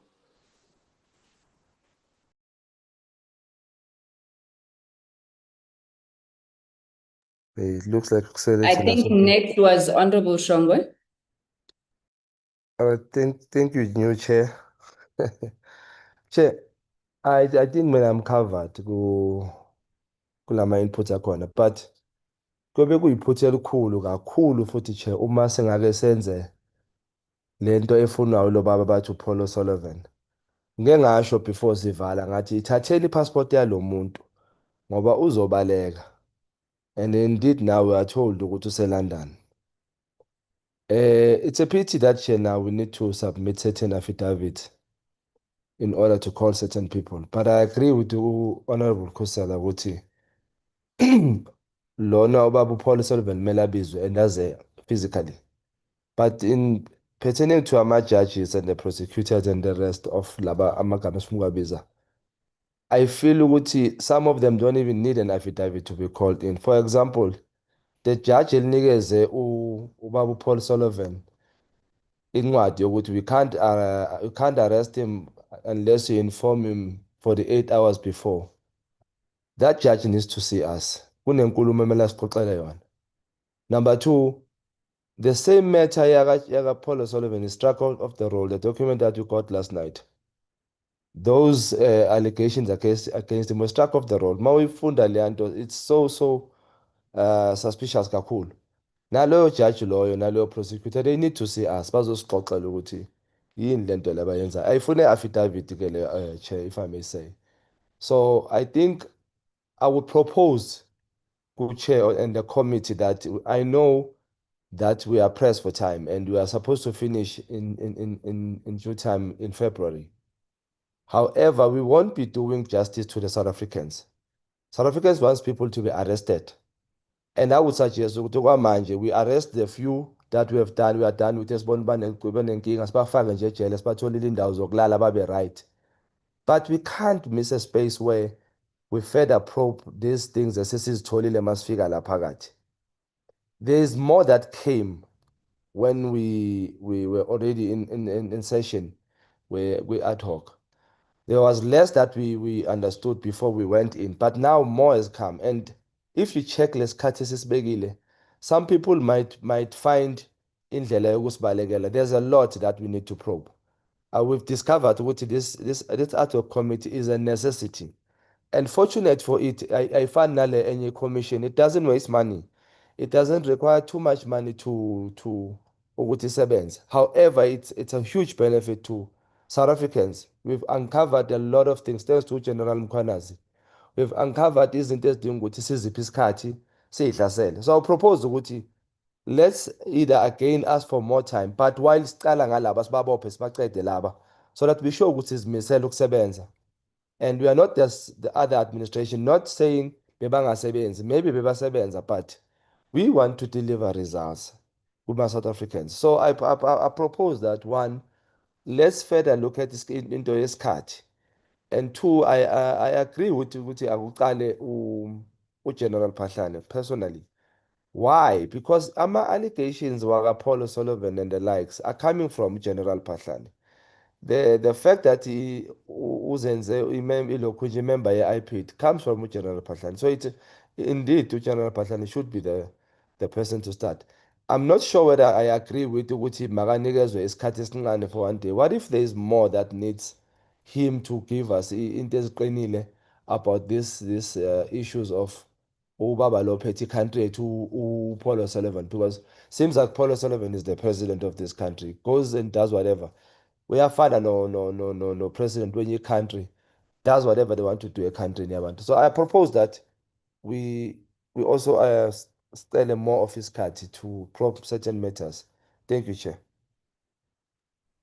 Thank you very much, Honorable Shongwe. The Democratic Alliance.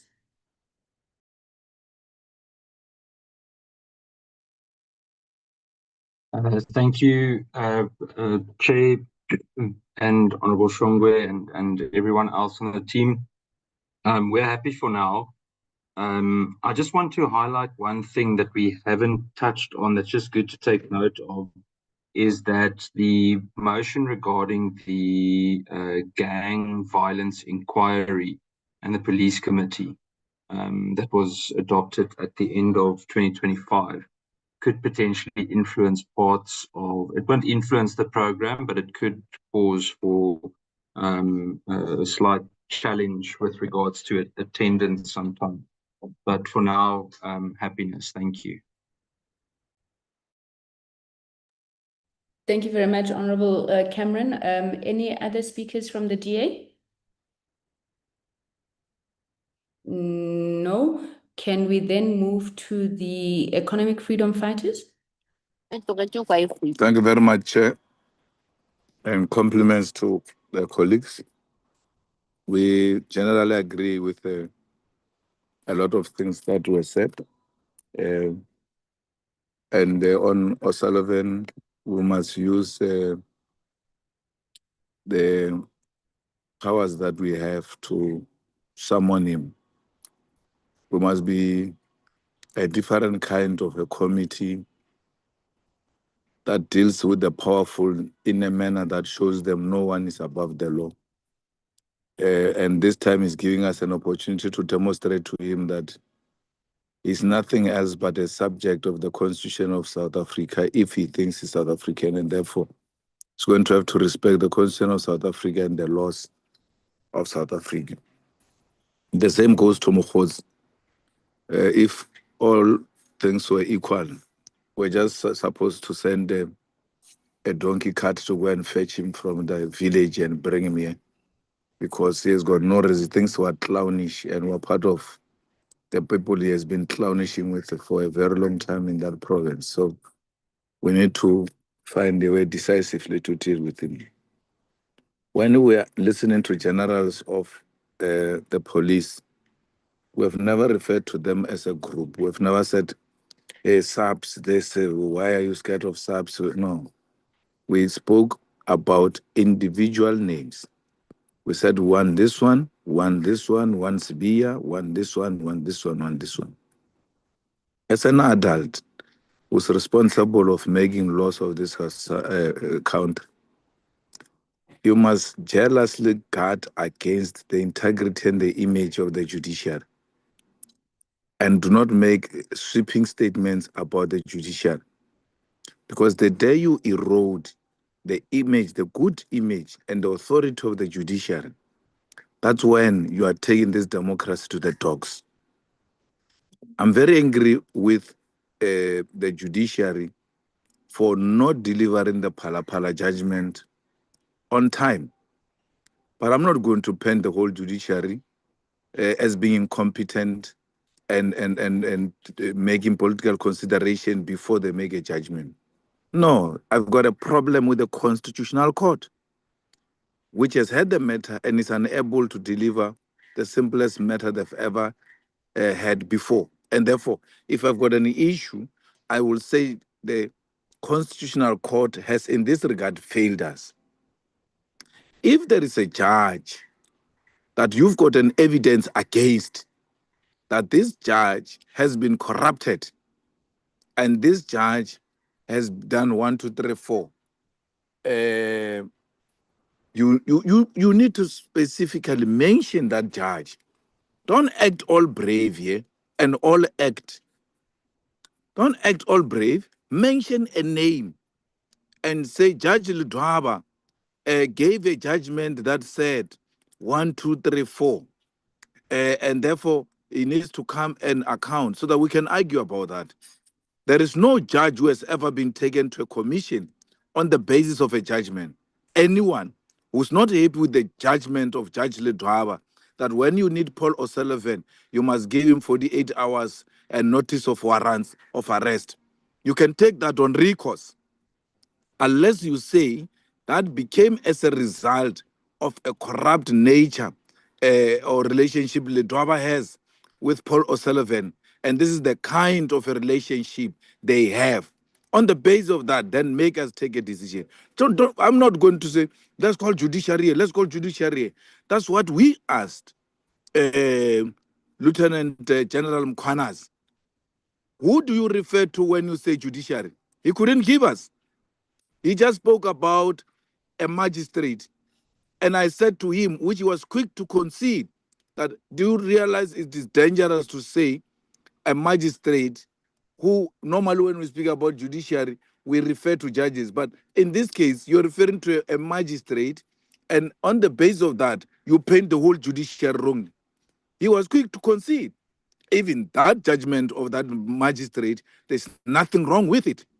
Anyone who's got a problem with that judgment, let that person take that judgment on appeal. There is a recourse for that.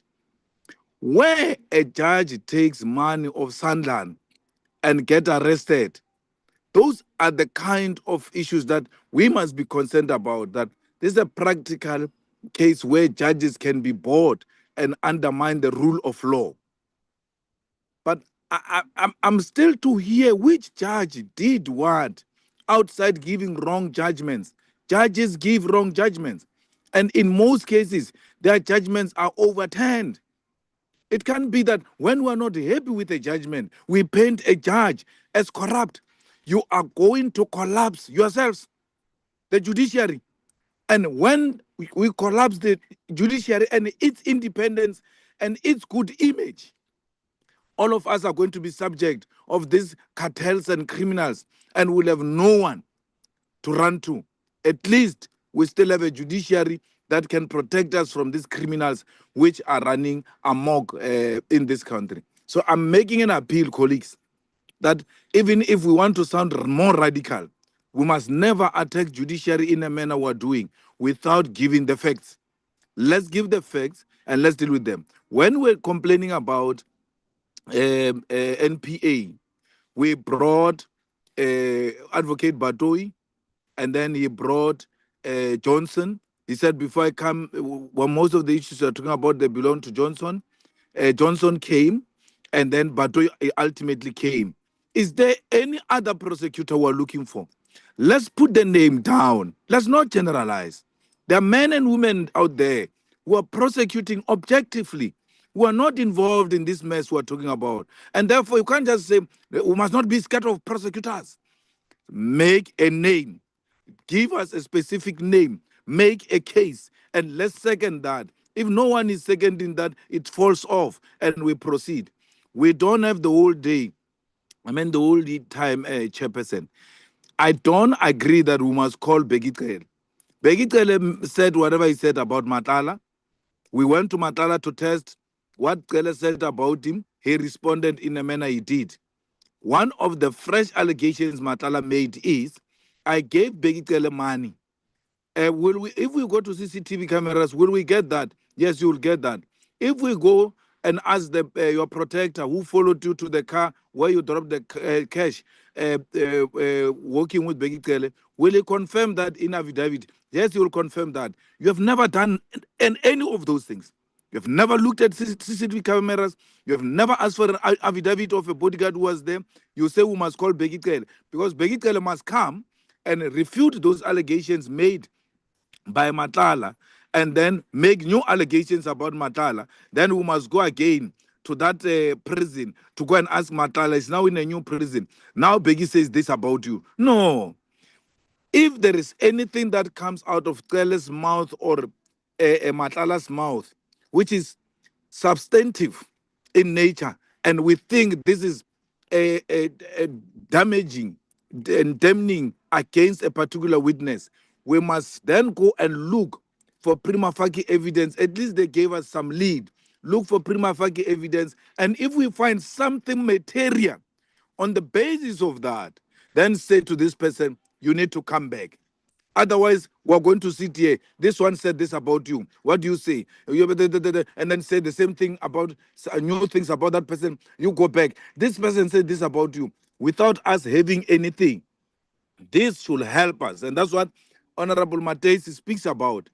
We have no capacity. There are no enough resources to follow up on certain things and get this information ourselves and say, no, we found something so damaging. This guy needs to come back. I will never agree that Begit must come back on the basis of what Matala said.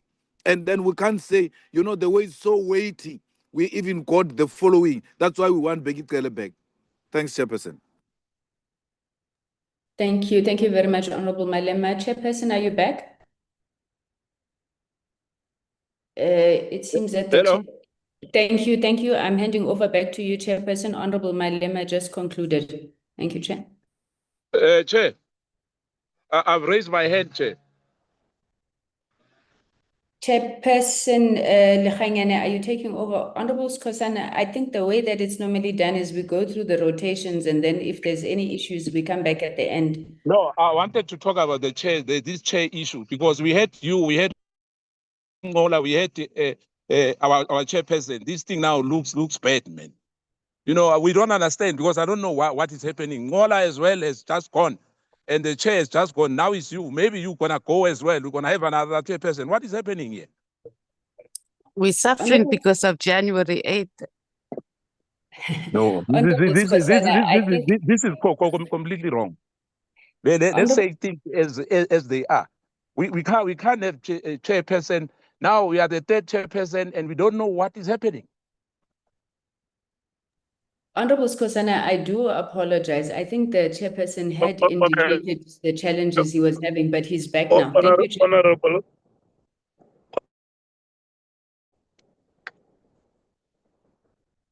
Hello, Honorable Sangoni. Yes, Chair, you are on the chair. Thank you, Chairperson. Yeah, no, we must apologize. Honorable Skosana is right.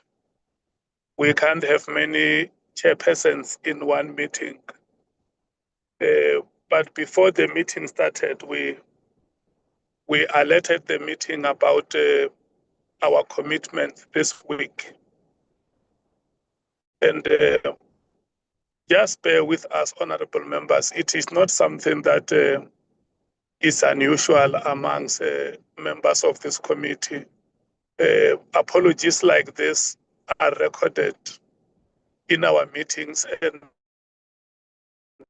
they are accepted. It's unfortunate that today they are affecting us the way they do or the way they did. We want to apologize for that. And I think you will understand, Honorable Skosana, it's not because we deliberately want to collapse the meeting or we don't take this meeting serious. We were members and leaders of political parties that have sent us to Parliament. And of course, we can never equate Parliament to any of the political parties because Parliament is the supreme political institution by the constitution of the country. So the point that you raise is a very reasonable and fair point by every measure. You are right. And I think I have also arrived at a place where there is a proper coverage of a network. There might have been one or two speakers that I missed, but the thrust of the discussions in the meeting, I have been following. Even the last speaker, Honorable Malema, I heard all what he said. Can we move forward in that regard? And I want to thank you, Honorable Sangoni, for standing in when we could have had difficulties. Is that adequate, Honorable Skosana? No, it's fine, Chair. It's fine there. Yeah, thank you. Thank you so much for your understanding. Your hand is still up. Okay, thank you so much. Can I check, Honorable Matthys, did you have any point that you wanted to make or had you already spoken before Honorable Malema? No, I haven't, Chair. Just quickly, on the public participation, we are in support of the list that has been submitted. I do think we'll have to relook at the number or the amount of time that we are saying that we'll allocate per witness. It might not be doable. And perhaps we should also look at maybe we must schedule a weekend. And if we do that in advance, I'm sure that each of us will be able to arrange our schedule at least to take these witnesses so we don't fall far behind and we also we do justice to the presentations or the submissions that we've received via public participation. I'm also going to recommend, or we're also going to recommend, Chair, that maybe we must allocate a team to deal specifically with the public participation and preparing the witness statements. In all these witnesses that we have invited with affidavits, sworn affidavits, and I don't think this should be any different. So those that have submitted bullet points or haven't given us evidence in the initial submissions, they should be followed up and that information must be requested from them. It can't be that witnesses that we've invited and that actually have capacity, we've been assisting them with our legal team, and then the others who we are saying they've only submitted bullet points or they haven't submitted evidence, etc., that we must exclude them. So that should not be the basis. Obviously, after the legal team or and a dedicated legal team. And perhaps we should look at our legal team in Parliament who can work on that, or the researchers. And if they still don't provide sufficient evidence, then we consider it. But no submission must be disregarded because they've submitted bullet points. That's not fair, and we are not assisting the public. We are here to be able to help them to be able to do their submissions. So we support the list in that regard. We also support the fact that the other matters that we are not going to, that were submitted via public participation and that we are unable to bring towards or bring before the committee, that they are submitted to the relevant portfolio committees, and that we also make sure that we have proper reporting mechanisms, so we make sure that this also doesn't fall by the wayside. We can't be seen as a committee that started a process and then again matters just fall away and we don't follow up. In terms of what the legal team has presented in terms of witnesses, we support the witness list. I do think we need to be a little bit more mindful of the dates. So I think the technical team, Chair, and the legal team should sit. We must be cognitive, number one, that as we are hearing or we're going to be having hearings, there might be people that we need to bring in. So even if we finalize a list now, we might have to add people, and it might be a necessary, the evidence that they present to us might necessitate for us to do that. So we must be cognitive of us doing that. Doing that. So let's also have our diaries or the diary or that we have now, our draft program rather, be set up, that maybe we have like at least a week, and if there are any witnesses that we desperately need to bring to the committee based on the hearings or the people that are going to come before us between now and when we conclude that we are able to schedule that. Remember, we can have public and then also these other witnesses. So let's just be cognitive of that so we don't have to go back and forth. And then we've dealt with the issue of the public representatives, which is Honourable Carlisle Barnard and Honourable Adams, that we also need to make sure that we put in on the schedule. That's all from us. Thank you, Chair. Thank you so much, Honourable Matthys. Just to get you clear on the public submissions, you suggest that we can allocate a weekend to deal with them. Is that your suggestion? Yes, yeah, that's our recommendation. But let it be done in advance, I think, so we can all schedule our times. And that's given if we are not able to fit everything in as well. But we're happy with the 15 people that has been recommended by Ms. Nicolette. I think she's done a sterling job, so we can move with that. Including the civil society body? Yes. Okay. Thanks. Thank you. Thank you so much. Bangazita. Thank you, Honorable Chairperson. I think we have largely been covered by the Honorable Sangoni's interventions. Just for the sake of emphasis on the issue of online submission of witnesses, I think we are vehemently opposed to that. I mean, they need to actually come physically before this committee.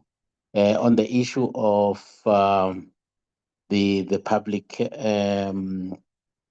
submissions, I think we agree with the proposal that has already been made. If honorable members can remember, the Honorable Peggy Cele actually made a very strong plea in relation to the issue of bail, the granting of bail and its negative impact on the overall fight against crime. I'm not too sure whether this matter actually would reside with the committee, or we want to allocated to other, committees. But he was actually very concerned about the disproportionate granting of bail, to a point where he actually even made an example of one hardcore criminal who had actually been given 6 bails in a row, and the impact of that on crime prevention. I don't know whether that issue can actually be looked into by us, or we would allocate it to a relevant body. Thank you, Honorable Chair. Thank you so much, Pangasita. Maybe when we deal with the report and the recommendations, we can look at where we can slot that part, the last part that you have spoken to. Thank you so much for your inputs, Honorable Sols. And thank you, Honorable Chair. We agree with starting with General Nhlanhla. Further, the witness, Mr. Paul O'Sullivan, must appear physically before us. And then on public submissions, we have no problem with hearing the oral submission of Ms. Mashale. And then, Chair, over the festive period, we've received a submission from a member of the public that reached out to us. Her husband was murdered a few years ago, including 4 other people allegedly to silence them. She is currently in hiding. Another key witness to this was put under witness protection, who is a film producer. And to date, nothing has happened with the case. So they are alleging that there is foul play from SEPS, obviously interference, and they've got substantial proof of this. I just thought it important to mention it here, and perhaps request for me to have that information that is sent to us to then send it to our legal counsel for consideration under public submissions as well. Thank you, Chair. Thank you so much, Honorable Vessels. Thank you, Honourable Chairperson. Chairperson, I'm not going to repeat what other colleagues have already said. I'm covered and I'm in agreement. Thank you. Thank you so much, Honorable Vessels. Honorable James. Thank you so much, Chair. On the first point, the public participation and submission, we support the proposal as well as the report. I think something that we just want to put on record is, since the beginning, we have made proposals and suggestions, as well as I remember EFF at one point, for the appointment of an investigative, a forensic investigator, because all of these witnesses have appeared before us. They run their mouths, they mention someone, and then we go on a wild goose chase without basically verifying any of the information. And this is why we now have, members suggesting that Mr. Bekitele comes back based on what Mr. Nhlanhla has said. If we're going to take that approach, we're going to be sitting here until 2030. We haven't verified sort of any of the information that any of these witnesses has put before us. We have the statements, we have the affidavits, but that is all we have. So I think at some point we need to also ask ourselves, with everyone coming forward, what is the weight and what is actually tied to the accusations, the allegations of General Mkhwanazi, and at which point do we say, you know what, let us now take decisions and let us make our submissions, because that is ultimately what South Africans are waiting for. I think that is the first concern. And in line with that, we would then like to also support the EFF's request for for additional resources, even though we almost like at the final push, if I can call it that. We'd like to support the request for additional resources for the legal team to ensure that there's efficiency in everything that they do going forward right now. I think it's very important. Otherwise, we're going to come to the end of February and we're going to find that we haven't sort of crossed all our T's and dotted our I's, and we're going to find ourselves having to ask for another extension. So I think in terms of resources, we have pleaded with the committee and with Parliament since the onset to please ensure that we capacitate the ad hoc committee properly in order to sort of fulfill our mandate. I think the other thing was we are happy to hear from Mrs. Mashiele. The one thing that stood out for me there when Nicolette presented, when she also put in brackets, no evidence provided. Like I said, we didn't have that for any of the other witnesses, and the fact that she presented her evidence or her information in bullet point form, that has never been an issue with everyone else. How they present to us is neither here or there. That is for the legal team to actually provide guidance. Another concern for us as Actionista is the protection of witnesses. We're calling all these people. We've seen what has happened over the last 2 months, and it obviously has raised public outrage and concern. What processes do we have in place as the ad hoc to sort of measure the threat, on witnesses when they come forward with the information? If we're saying we have sort of 15 new witnesses lined up, how do we ensure that we've taken the necessary, I'm not sure what you call it in SAPS, maybe an analysis in terms of their safety. If we can also maybe have a look at doing that. When it comes to Mr. Paul O'Sullivan, that man has been running amok. He must come and appear in person. There's absolutely no way we are going to listen to his statement or information virtually. I think I'm going to leave it at that. Everything else we are happy with. Thank you, Chair. Thank you so much, Honorable James. Honorable members, my understanding on these two matters that have been presented by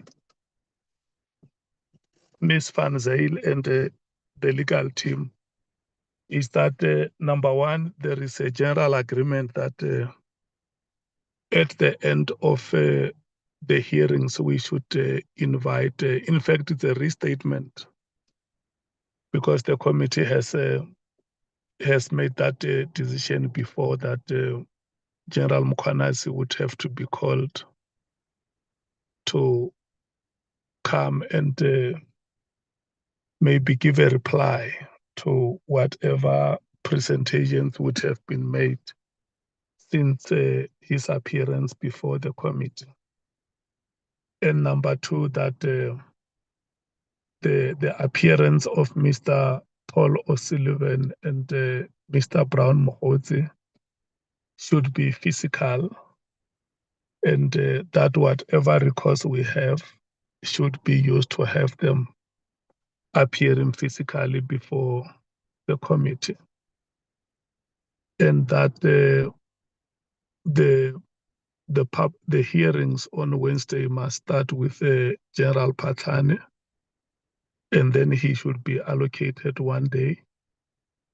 And then on Wednesday and Friday, it will be General Khumalo.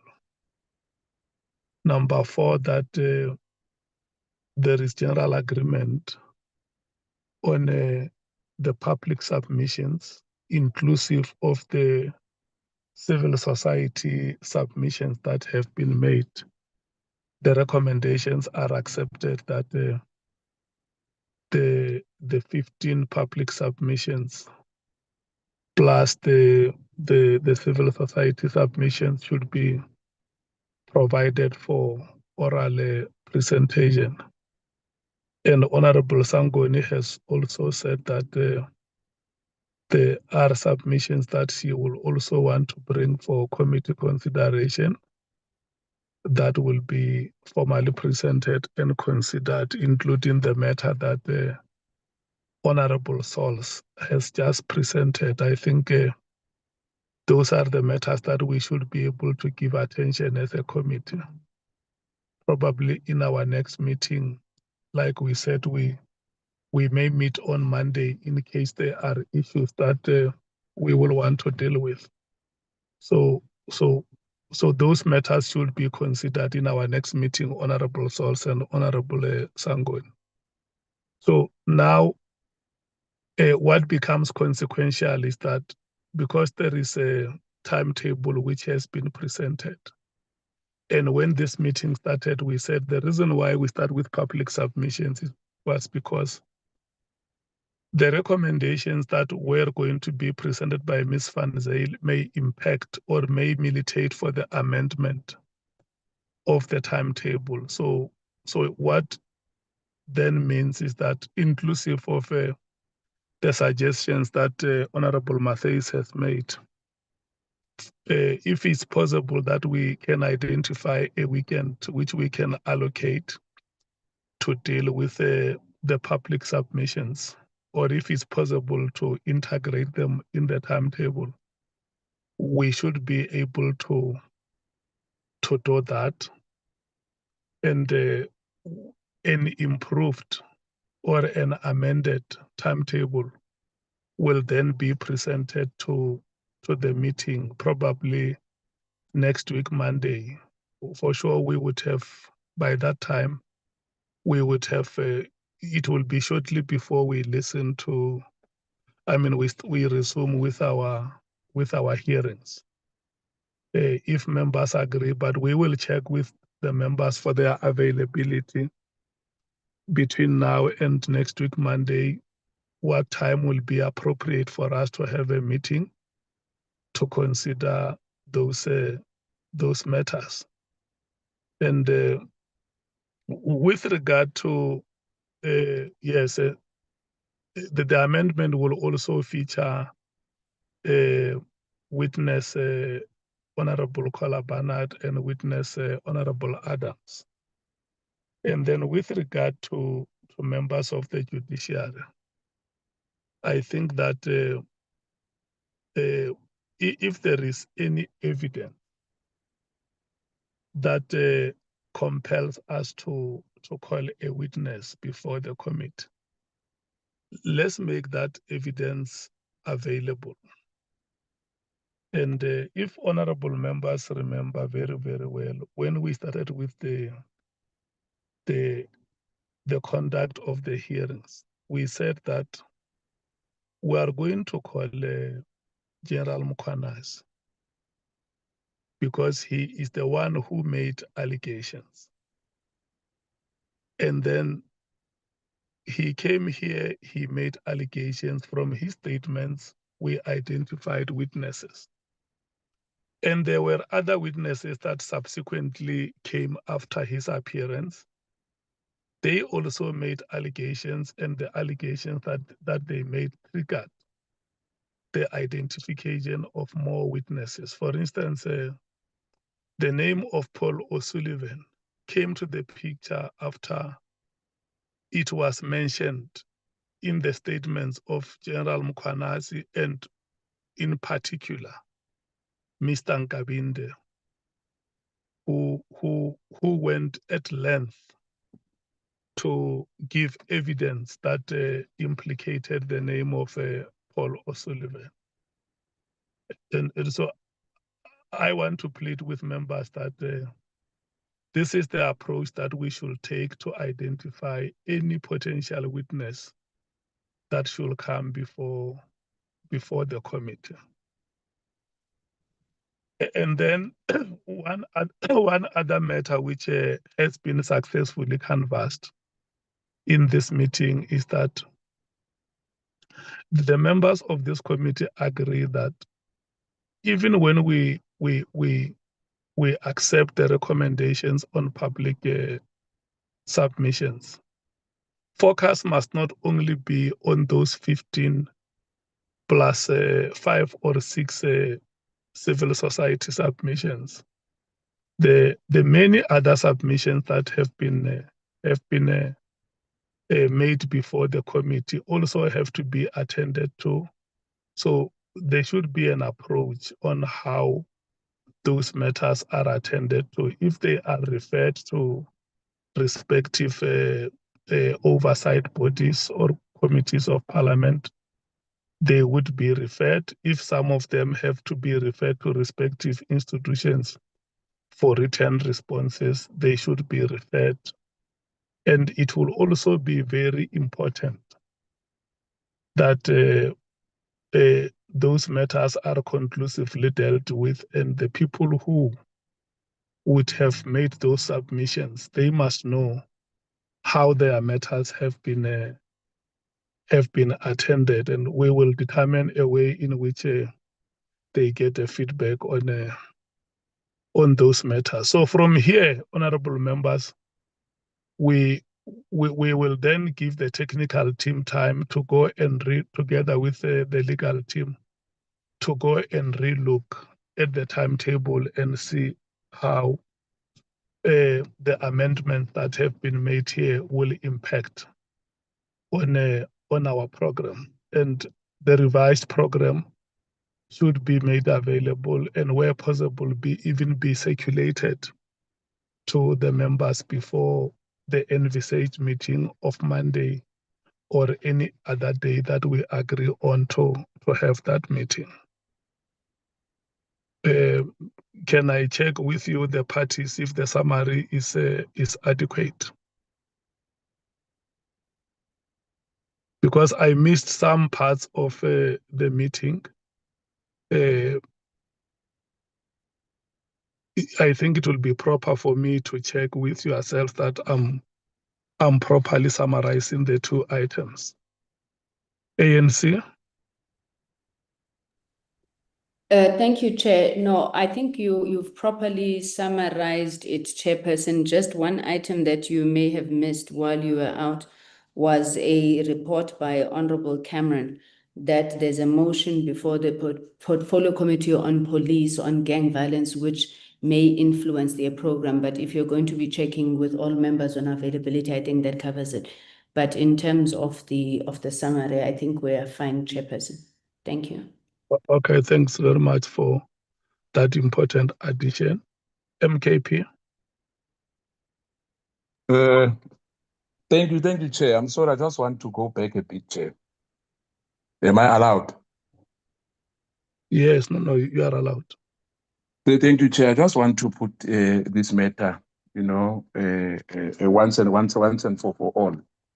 Hence, we agreed, and in some of these public statements, some of the submission by the public, it's they are complaining about judges, and indeed, Chair, there's an issue about the judges. In fact, the Honorable Malema, in many forums, after SONA, after court cases, there's the very same sentiments which I have, the very same thing which we have to probe, that judges, hence I'm saying, he said himself that some judges are receiving bribes from white business. Honorable Malema himself. Now, when I raise this issue, is that like the judiciary, he said the judiciary has collapsed in this country. Now we have a forum where we have to probe these allegations. What's wrong with that? What's wrong with that? And I can give evidence. I've got several of those speeches by Honorable Malema saying judges are corrupt. Some of them are protecting the sitting president, not me himself. But now when we are talking about the judges, it's a big issue. The judges, if there's judges which have to appear before us, we said the judiciary in this country has collapsed unless something has happened in the last few months. But we said no one is above the law. No one is above the law. Now, Chair, I just want to raise this issue, Chair, with you, that before we close, Honorable Nomvalo, if you remember well, Advocate Johnson and Advocate Patoi, we asked them to submit because they were not prepared. They said they were not aware. Did they submitted all the documents we have asked them to do?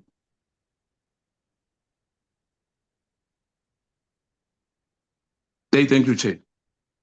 Okay, thank you so much. Let's do like this. The submissions of the two witnesses, we will follow up to check if they indeed made submissions. If they haven't, we will give them a deadline by which they must have submitted. And then on the first point that you made, I don't want it to be a matter between you and the Honorable Malema. I think the meeting listened to your views, both of you, and we must not revisit those views, because what comes out of the inputs that both of you made is that if there, and there is nobody who denies that there may be problems in the judiciary, but what has come out unambiguously in the meeting is that if there is any tinge of evidence that implicates any judge, let that information or evidence be made available so that the committee can be in a position to make a decision and say, Judge Skosana, Judge Malema, you are being invited before the committee for you to come and respond to the following allegations. And I think if that evidence has been presented before the committee and the committee ignored it or turned a blind eye to it, it's our collective responsibility to remind each other to say, there is this witness who came before us with this evidence and it's like we're not giving it attention, or there is this public submission that has been made. And we had hoped that this submission will be equally considered. But so far, you will agree with me, Honorable Member, that it will be like looking for a needle in a haystack. And we're not saying that that evidence will not come out tomorrow during the currency of the committee. If that evidence comes, let it be made available. Like if you listen to what Honorable Sols has said, that he has been approached and he's reporting this before the committee. Standing here as the chair, I'm saying to him, in the next meeting when we will be gathering like this, we are going to afford him an opportunity to present that matter formally for the committee to be able to decide on it. So we will still make that humble request that if there is any tinge of evidence that implicates any judge that requires the attention of that committee, let it be made available. It's part of our terms of reference. The committee will look at it, deliberate, and arrive at a decision like matters were rotated today and honorable members were able to express themselves on every matter. Yeah, I think, Chair, you sum up it very, very well on that to say, it's part of our term of reference. We are dealing with allegations here. Even if there's no evidence, we have to probe those. Every member who appeared here, there were allegations against them. Same if there's an allegation against the judge. Let's not change now the term of reference. We are dealing with allegations here. Yes, no, I agree. So that's my thing. I agree 100% with you. Thank you, Chair. Let's say anything that is of a probative value, let it come and the committee will probe. No, I agree. I agree, Chair. Hence I was saying all these things which I'm talking about. The issue of judges being accused of being corrupt is been for years. It's not something which is started now in the ad hoc committee. Now we have an opportunity. Those allegations which were made against those judges, let's talk about them. If those judges, we've got names, let's name them. Hence, we put names even in the list before when we started. We mitigated to say, this one, we want this judge to come. There's names there.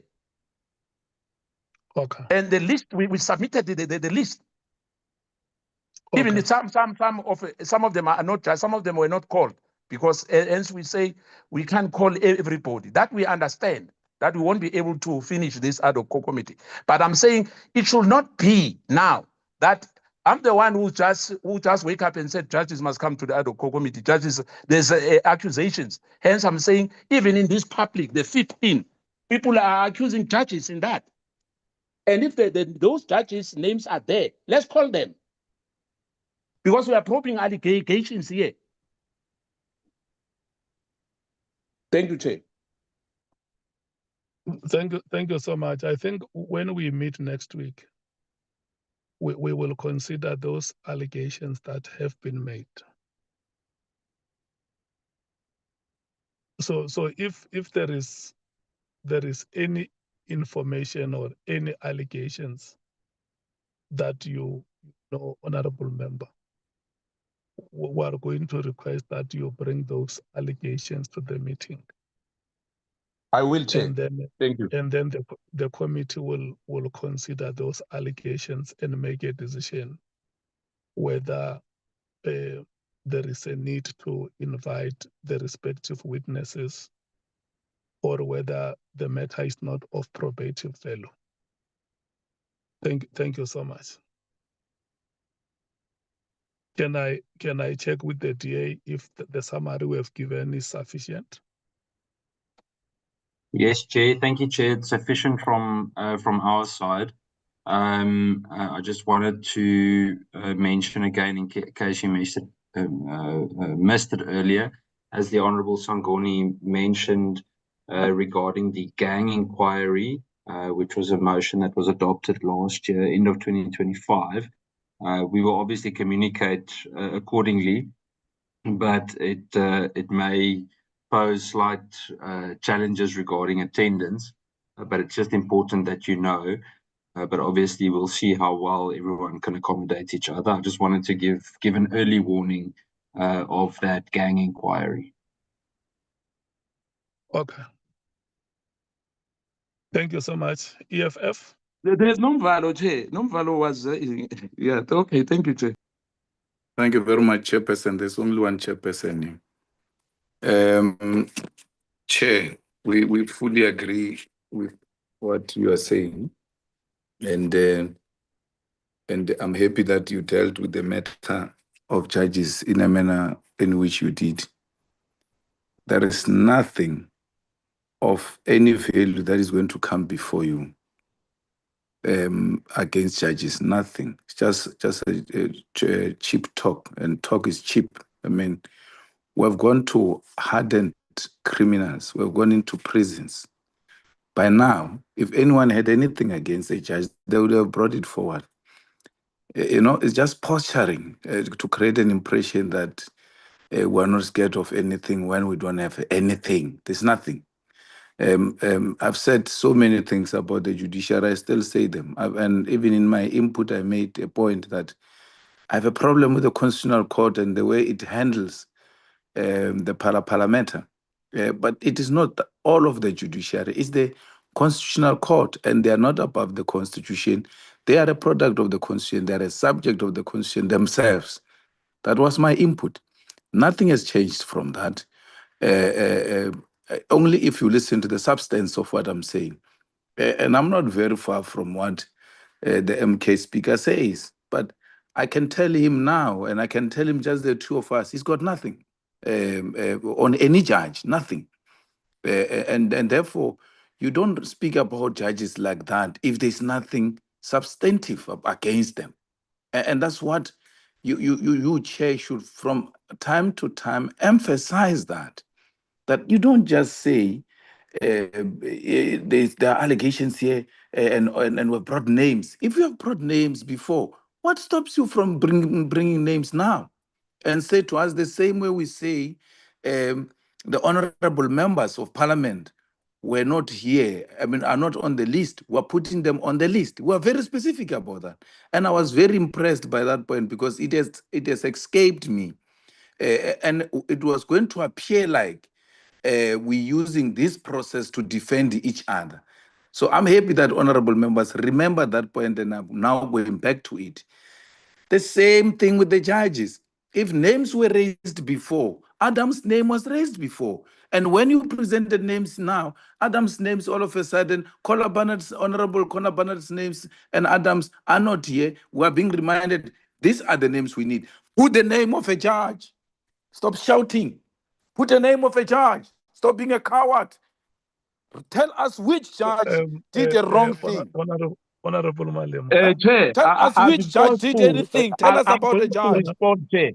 I'm going to respond. If the member thinks you can respond. Now when you think you're superior than all of us, respond. No, tell us the name of a judge. This member, you must tell us the name of a judge. Stop being a coward. Tell us the name of a judge. The coward is himself. Who was tell us the name of a judge. Tell us the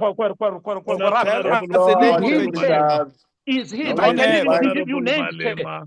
He's the one who gave us names. Malema today is flip-flopping. Give us the name of a judge. On the I'm not saying that. You are saying give us the name of a to buy judge. their face here. You are a coward. Give us the name No, of a it's not coward, judge. it's you. We are trying to buy their face because we are going don't to buy vote faces. on the You must ask 25th. your president is You now looking are after the cattle one who because said of us. You don't buy faces. all these things. Give us the name of a judge. Don't scream. We're asking for a name. Don't scream. We're asking for a name.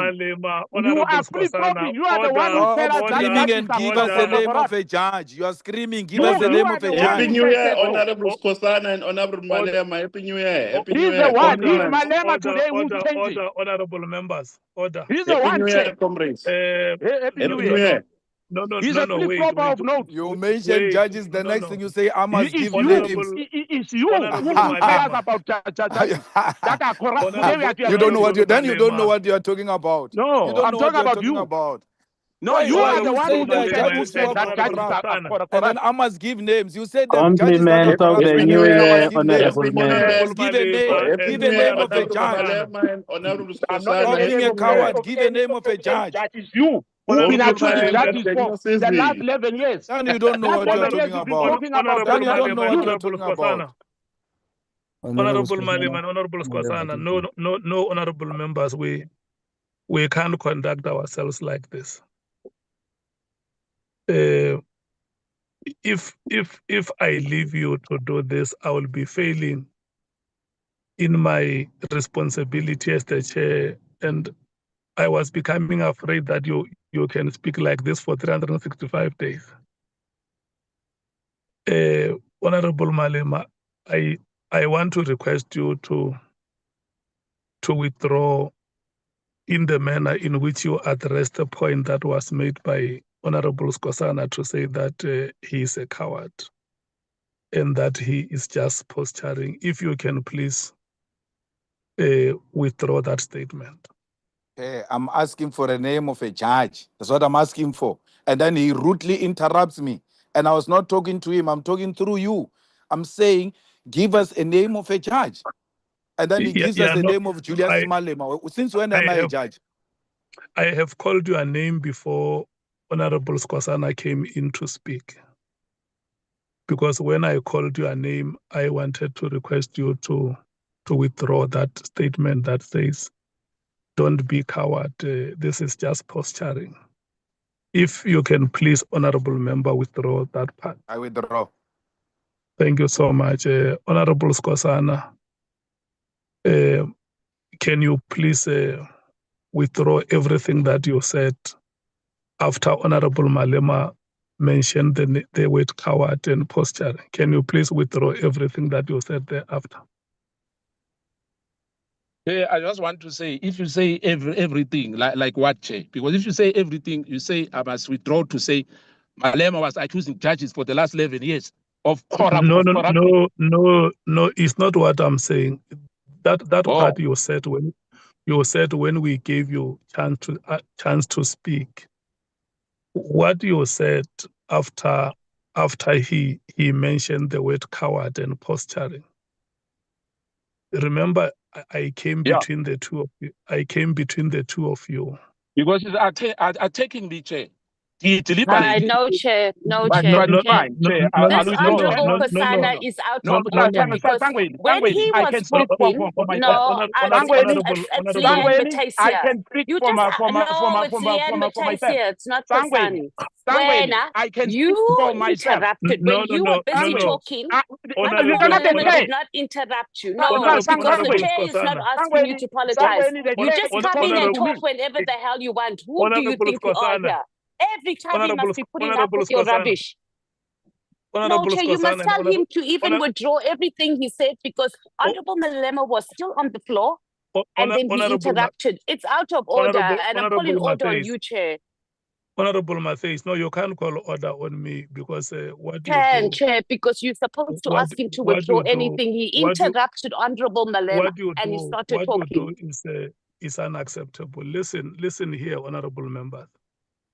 I have spoken to Honorable Malema, and Honorable Malema has withdrawn the part that I requested him to withdraw.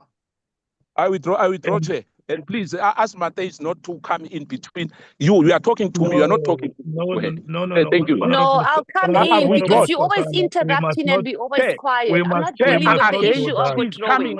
Yeah, I will because you must learn to shut up when you're not called.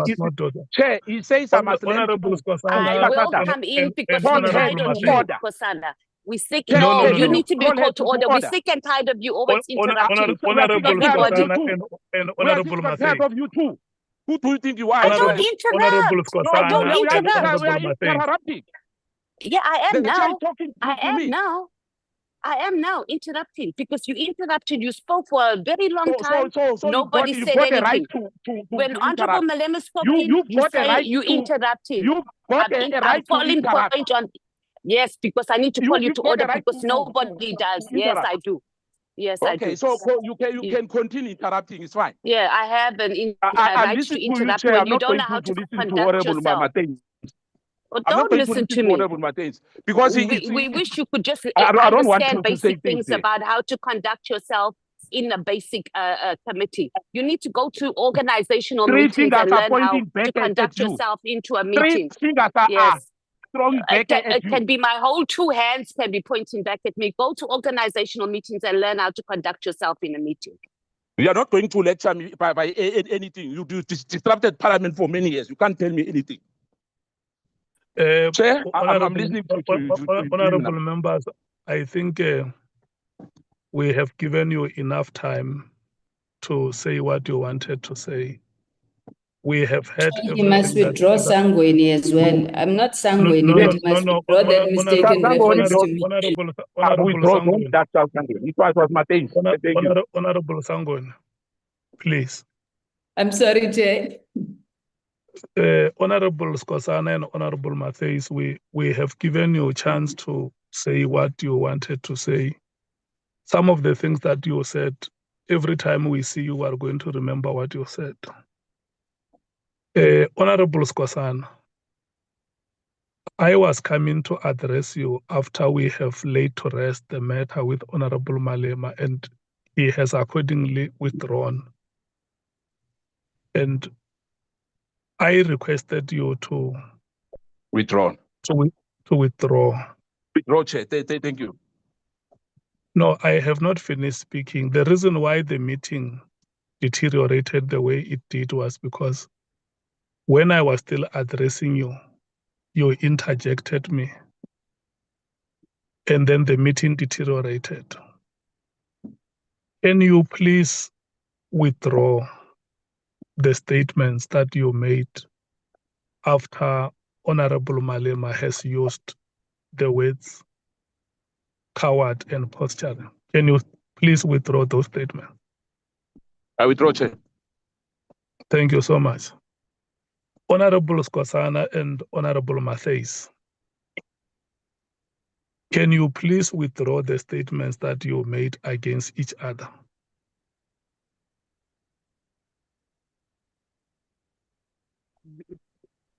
Sure, Chair, I withdraw that we must go and attend organizational meetings so he can know how to conduct himself in meetings.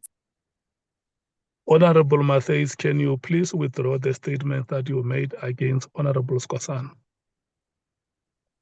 Chair, I just did. Was I muted?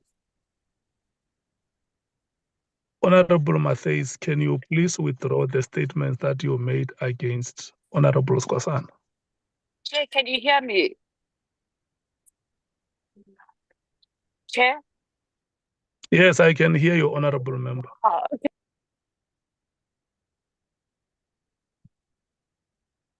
I can hear you.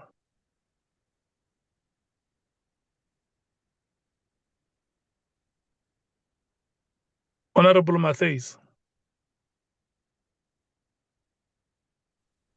Chair, I just did. Must I say it again? Yeah, I think the simplest you can say is just to say, I withdraw. I withdraw that Honorable Kasana must attend meetings so he knows Thank you how so to much. conduct himself in this meeting. Thank you. Honorable Skosana, can you please withdraw the statements that you made against Honorable Matthys? I withdraw that. Next time you must learn not to interfere when you are talking to me. Thank you. Honorable Skosana, can you please withdraw the statement that you made against Honorable Matthys? I've withdrawn. Hence, he's saying that he's withdrawing because he said, okay, he still repeated that, but you did not say to her, he must withdraw. Okay. So I'm saying that I'm putting weight on it to say she must stop interfering when you are talking to me. I withdraw. Honorable Skosana and Honorable Matthys, can you please apologize for your conduct in this meeting? I do. I apologize, Chair. Thank you. Thank you. Honorable Matthys. I apologize profusely for allowing Honorable Kasana to get under my skin. Okay. You see, Chair. You see, Chair. Now I must accept that I'm going under somebody's skin. Yeah, no, that is the unfortunate part I that know. she's saying, and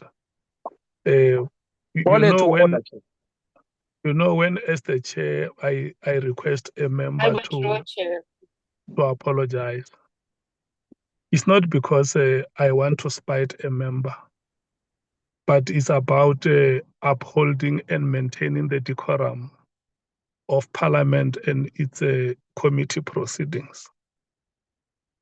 Honorable Skosana, you mistakenly mentioned the name of Honorable Sangoni when you were being addressed by when you were being addressed by Honorable Matthys. May you please withdraw and apologize to Honorable Sangweni? I withdraw and my 1,000 apology to Honorable Sangweni. Thank you so much. Honorable members, we have come to the end of the discussions on the two items. No, we haven't come because I still had to check with the IFP and the Patriotic Alliance and the Freedom Front Plus and the Action SA. If they agree I was with still on the platform, unless you're saying you have taken away my rights. I request you to accept that what you said was sufficient without being pompous. I just request you to accept that you might have spoken adequately. Thank you so much. Pangazita. Thank you, Honorable Chairperson. Now we satisfied with your summary, Honorable Chair. Thank you so much, Honorable Sols. Satisfied with your summary, Chair. Thank you. Thank you, Honorable Vessels. Honorable James. We satisfied, thanks, Chief. Thank you so much. Honorable members, the last item was the response to the response that we have been given by the NPA. So I'm going to request that the legal team should go and look at that response and come back and give the committee a feedback. The legal team of Parliament look at that response and come and give the committee a feedback, including recommendations on how the committee should finalize the matter. Is that adequate, African National Congress? Yes, Chair, thank you. Thank you so much. MKP? Chair, no, our understanding is that the response should not only come from the NPA. We also made a request of some information from IDEC as well. So we're hoping to get an update in that regard from the legal team. Okay. If I may remind them what the information was about, it was in relation to the arrest of General Khumalo, the referral. Yeah. Thank you. Okay, yeah, but it's separate from the Paul O'Sullivan matter. I thought, so the part of IDEC must also, it's IPIT, because the allegations were that Paul O'Sullivan will even go to IPIT offices and convene meetings. So it means when the legal team comes back with the report on the charges against Paul O'Sullivan, or the status of the charges against Paul O'Sullivan, there should also be an explanation from IPIT. And number two is that we must also get a response from IDEC on the matters relating to the arrest of General Khumalo. Is that adequate, Honorable Nomvalo?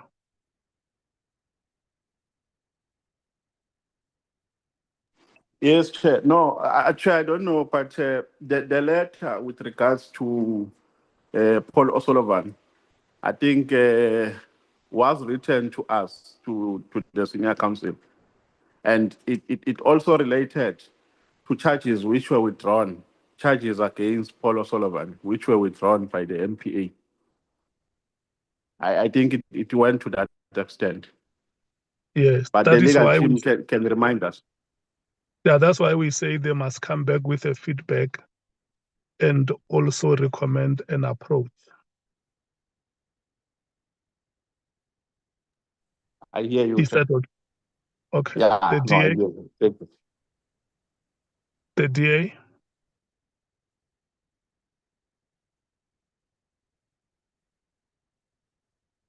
I'm very sorry, my signal's extremely bad. The DA is fine. We covered so far, we have nothing further to add. Okay. So thank you so much. The EFF? Mkhwanazi. Agreed. The IFP? Agreed, Chair. The PA?